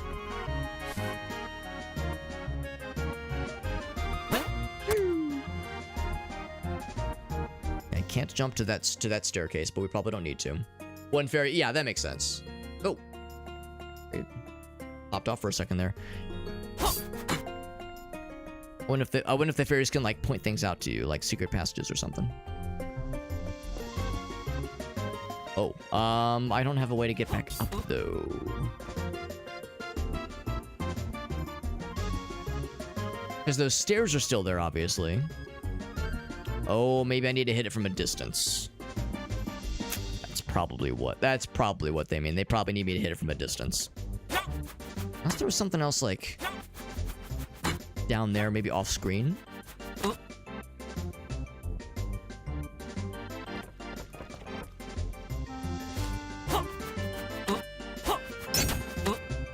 Because I think I need to, yeah, I need that to be activated when I go to the other side, I think. Unless... No, I couldn't jump to the other staircase. Yeah, something like go out diagonally, maybe. Seems weird. That seems questionable. Let's see if there's something else I had just not noticed up here earlier. Or the side trick shot. That's what I was at first thinking. But then I'm like, I don't know if they need me to do that. Did I see what this... Actually, yeah, this is where we first jumped down, isn't it? What? What? This door just doesn't render? Oh, wow. Oh. Alright, so now... I guess, so this is, I guess, a visual bug. Maybe this is what you were experiencing earlier, Kel and I. That probably wasn't meant to be invisible. That was probably, like, not meant to not be rendering correctly. I think this is the key. I think this is what we needed. The missing piece here. I can't remember. What was down here again? Yeah, so that does nothing for us right now. Now, what I might need to do is just go through the portal. Is there anything else from this side, for instance? Nothing on this side. Yeah, I think having that portal hit is all we care about at this point. I think everything else is... Actually, I should not go through that door because I might be blocked. Yeah, I think everything else... I think we're set. You think that's intentional to make the door invisible? Man. I guess that's to, like, make sure you're paying attention, but that seems really tricky, because, yeah, I had no idea that door was there. It's the idea that you have to, like, go through it multiple times to notice it. Seems like an oversight. Seems like an oversight to me. So, yeah, now this is down. Now I can explore freely. This side of it, at least. Big cobra fella.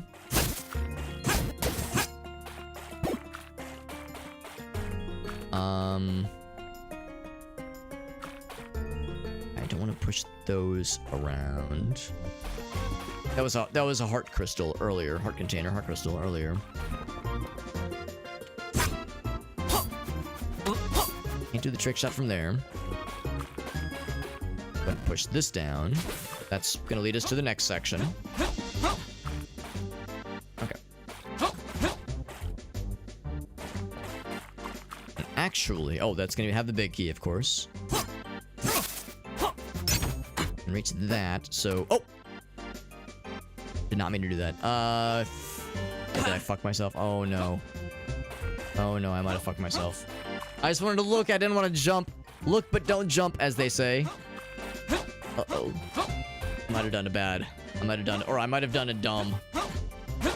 I mean, well, we can get back, though. Yeah, now we can get back. I mean, probably. Hopefully. Alright, this is the test to see if they have it being fuck-up proof. Is it Alex proof?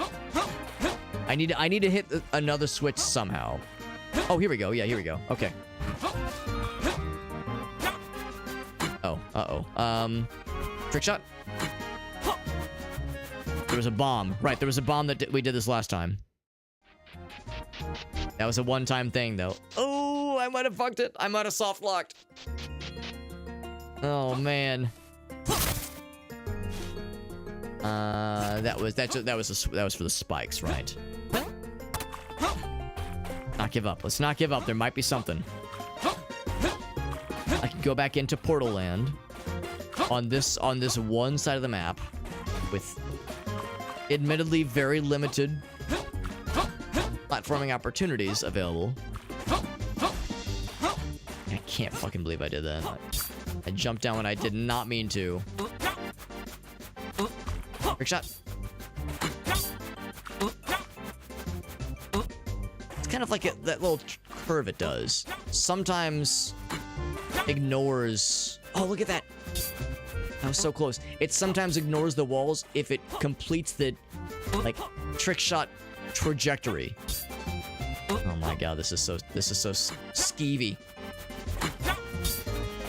All right, let's try Portal Land. All the hoops we're trying to jump through here. Not here.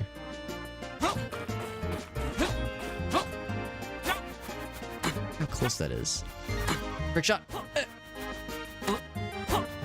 Yeah, sometimes it curves in a way that I don't want it to curve. Curve to the left. Do it. Left. Or maybe I'm a dumbass. Maybe it always curves to the right. Or maybe it's opposite of the direction I'm facing? Oh. Yeah, it's just not reaching. Alright, so... Yeah, let's try Portal Land. Damn it, I might have fucked it though, dude.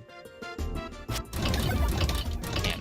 That's tricky. There's a lot of ways. Like, that's what's unfortunate about the notion of a Zelda Maker game. Is, you know, with Mario, you have so many platforming opportunities. It's hard to get stuck behind something. Whereas the notion of Zelda games usually has limitations with, like, being able to jump in certain places. It's like there's more there's a greater amount of responsibility on the level designer, on the dungeon designer, to try to limit. I mean, I think there's so much that they can do at least, but try to limit ways that the player can screw themselves. Because yeah, that would never happen in a Mario Maker level. I mean, it can happen. There are soft locks in Mario Maker levels, but it is. I would say they're generally less common because there's more. You could jump out of things. You can like get yourself out of trouble. That is, I guess, like more specifically if you're playing like the later version, a later instance of Mario Maker where you could do like wall jumps, that kind of thing. You have more tools to your disposal. Whereas here, I'm kind of at the mercy of what can I reach from this one plane, and what broken bridges am I stuck behind? Yeah, because I don't see any way to hit any switches from here. I can raise and lower those. I think I fucked it, man. I think I fucked it real good. Just don't jump off ledges, Alex. That's the answer. Just don't jump off ledges like a dingus. Just don't do it. Resist the urge to jump off a ledge like a doofus. I was like, hey, what's over here? Ah, I fell over. And now I'm reaping the benefits and or punishment of my doofusness. Let's try for a reset. It's unfortunately, it's not even a reset. It's time to get my ass to bed. Time to get my ass to bed. Because it is late. It is late. Now, it's a shame. This is a really cool level. Oh. Although the map gets fucked a little bit. The map, like, I think because the level is definitely doing some trickery where there's like, you go through a portal, it literally moves something. It either moves things around or it like increases, lowers certain levels for things. Like certain layers of the water, that kind of thing. So clearly the map is being a little bit scrungy in that sense. But what this level is doing, or at least attempting doing, is pretty damn impressive. It's pretty slick. So I really appreciate the idea of a water temple kind of thing like this. So yeah, this was really cool. I'm really glad I got to check this out. Exit dungeon. Yeah, I want to exit the dungeon. It's good. This is good. Yeah, in that particular case, I jumped off a ledge like a dumbass.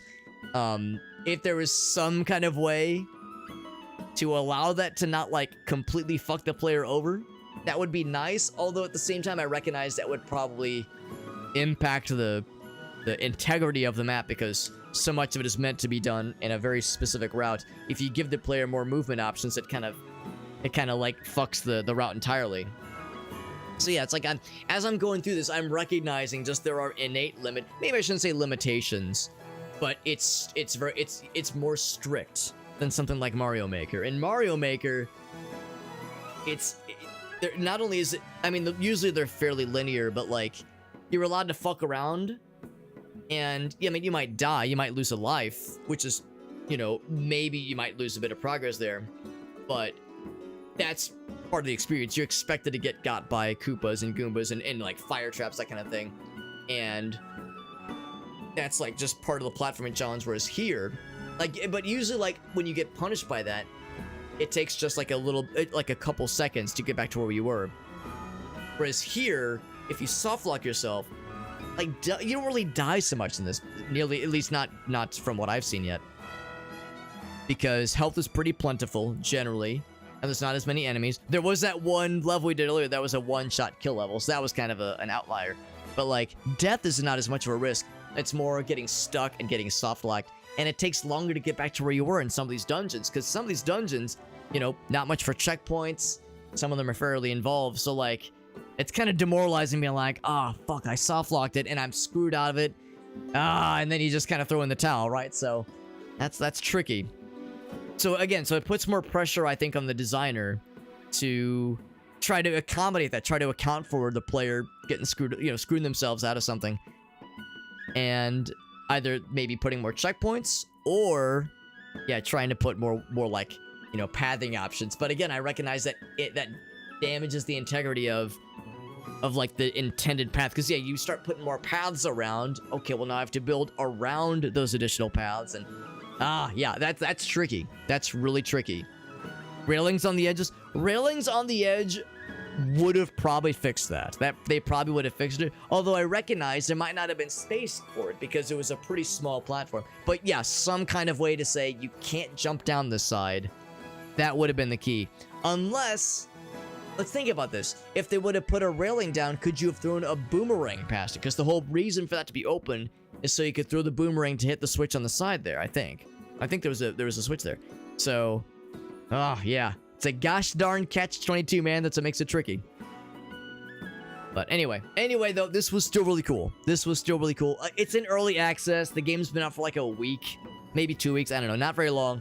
So it's like, listen, I'm not dogging on the game. This is really impressive. It's impressive what they've done, what the devs have managed to do here. I think it's a small development team, so that's pretty slick. And yeah, the fact that this exists is really cool, and I'm looking forward to seeing more updates. From the developers for the game, that is. So more updates for like more functionality built in, a couple exploit fixes, and like and just little tuning ups would be nice. And also what the community is able to put together, because the fact that the game has been out for just like a week, maybe 2 weeks, and there's already a fuck ton of levels to play. If I go back to this tab, 260 pages, 260 times 3. What's 260 times 3? That's like, I don't know, like 300 times 3 would be 900. So there's like, I don't know, 780 we'll say. I just kind of pulled that out of my ass, but like less than 800 maps already, which is pretty impressive. So yeah, this is pretty cool. And I don't know if I'm gonna play this on stream anytime soon, but I would like to pop in every so often just to see what are some new maps people are making out or playing on.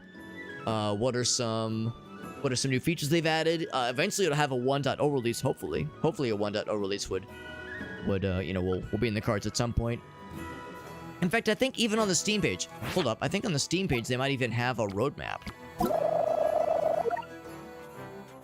Let's exit the desktop. Let's check the Steam page real quick, because I feel like I saw something about this yeah, they do have a roadmap. Yeah, here we go. So here's the roadmap. Yeah, so they've got it. They've got a plan. And it's kind of a loose plan. But yeah, they're thinking, yeah, early access launch happened. So they got stuff for July queued up, September, November. Some of these dates might slide. Obviously, some of these, you know, these timelines might slide around a little bit. That happens inevitably. But it sounds like sometime late this year, 1.0 release might just happen. Single player campaign, some side quests, some new characters, castle stuff. Cool. Maybe online multiplayer, maybe. Overworld Maker, damn. Expansions, gizmos, enemies, yeah. So they've got stuff that they want to do. That sounds pretty cool. And again, they got that Apogee publisher going on there. So, you know, if that's enough to support the devs as they continue the development. And again, the game's so it's $20 right now. Got like pretty good reviews on it, and yeah, I would give it a positive review as well. It gets a positive review from me. Pretty impressive what they've done here. So I like what I've seen. 720, yeah, 720. So I was kind of close. So you can throw things over the railings. That's reassuring. Now this is good. Even though we had a couple goofs. We had a couple moments where we got stuck a little bit. Part of that's on me. Let's be real. Part of that is on user error. But this was still really cool. So thank you for watching. Thank you to Galanith for that raid. And shoutouts to the Apogee PR folks, because they were the ones that hooked me up with a review key for this game. I got approved for the Apogee Creator Program, they call it. So it means I can sometimes, not always, but sometimes get review keys for things that they publish. And yeah, it's thanks to them they got a review key for this. We're able to check it out on stream. That's really fucking cool. And like I said, sometime next week, we'll also check out Wizardom. Wizardom is how I think is how you pronounce it. Which looks like a really sick sort of boomer shooter, retro revival shooter. Looks really slick. Looks kind of like a Heretic Hexen-esque FPS, and I love that kind of style, so I'm super down for it. So yeah, so we'll play some of that next week. We're gonna be finishing up System Shock, I think next week. Is it bullet hell? I don't think it's bullet hell. Here's the Steam page for it if anybody's curious. Quick little sneak peek of what this game is like. Yeah, so it's a very much kind of like a, yeah, when I see this kind of thing, I think like Heretic, Hexen, more of a brighter presentation, obviously. Heretic and Hexen were very dark and brooding games. This is more, I think, kind of, yeah, here we go. It gives kind of a look of what the action looks like. There's a lot of projectiles. I wouldn't call this bullet hell, though.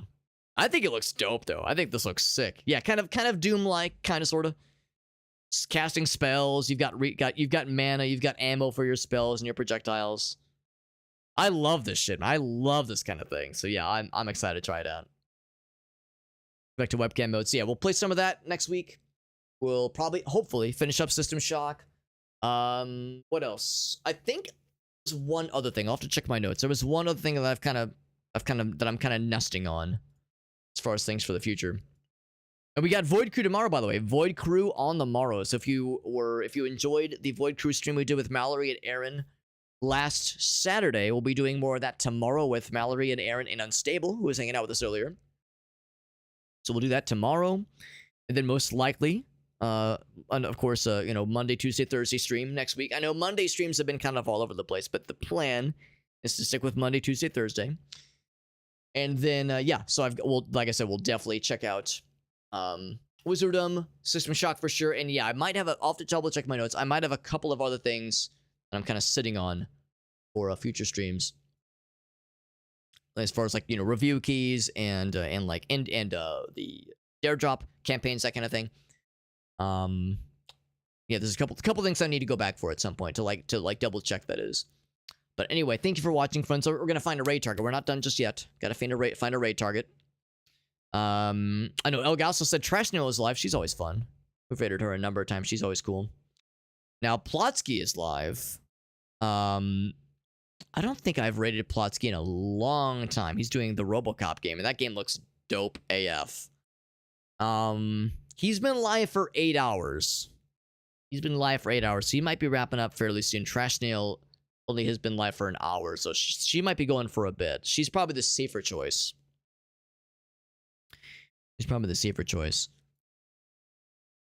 And Plotsky is such a cool guy, and I haven't actually had a chance to watch his stream in a while, so I'm tempted to rate him. Like I said, Trash Nail is the safe choice. Also, Black Channel, I haven't rated him in a while. He's doing Autopsy Simulator. I'm gonna rate into Plotsky. This man's been gaming for 8+ hours. Okay, not 8+, almost 8 hours. He is playing the RoboCop game, which looks so fucking cool. I've not played it. I've seen a few folks stream it, and it looks fucking wild as hell. Just completely over the top action. It looks so fucking cool. And he's a really nice guy. He rated us back when we were doing Warhammer. Rogue Trader. He is a Warhammer extraordinaire. He knows a lot about Warhammer lore, which is always fun. And yeah, plays a lot of cool games. But I haven't seen him stream in a while, so it's nice to see him get back into it. But yeah, we'll rate Trash Steel another time though. We've rated her a number of times. I think the last time I rated her was like 2, maybe 3 weeks ago, so it hasn't been that recent. But definitely more recent than Plotsky's. Yeah, I haven't rated him in a while. So anyway, so I will see you guys around. I'll be back tomorrow with some Void Crew with our friends Aaron and Mallory and Unstable. And we are going to check that out in our future, which I'm excited about. By the way, here's my socials page. Bam. Socials page has all the goods. That has all of my links. Has my social media links, of course. So Twitter and Instagram and TikTok and Blue Sky, all that shit. We got them all there. All the links you could ever imagine, they're all there. I've got my YouTube channels that I maintain. I have the main channel that has my shorts that I upload, as well as like highlight reels and compilations, that kind of thing.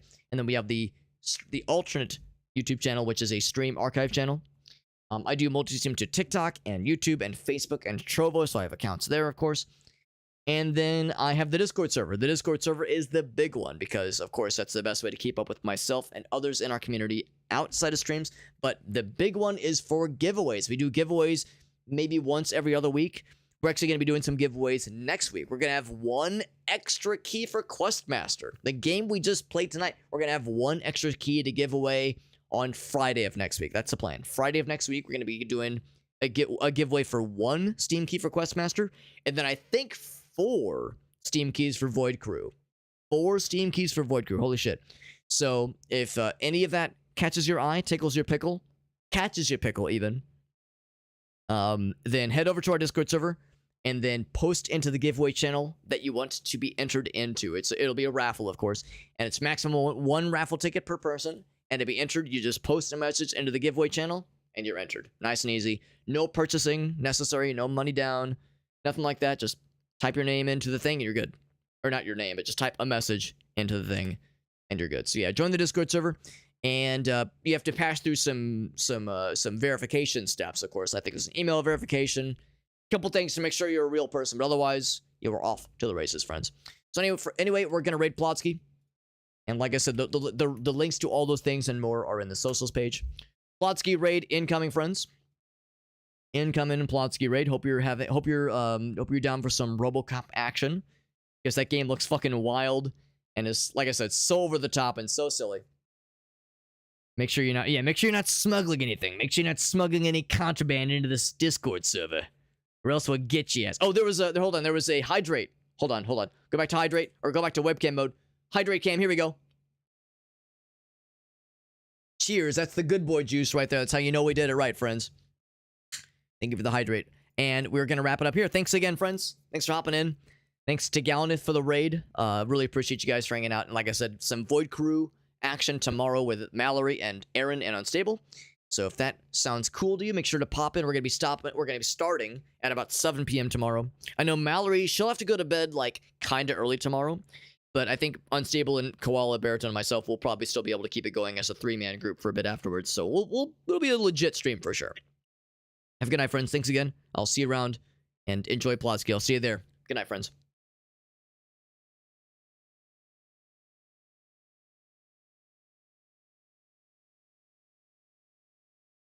Have you ever tried pine cone jam? Have you ever tried barbecue hammers? Have you ever tried baked bean Furby?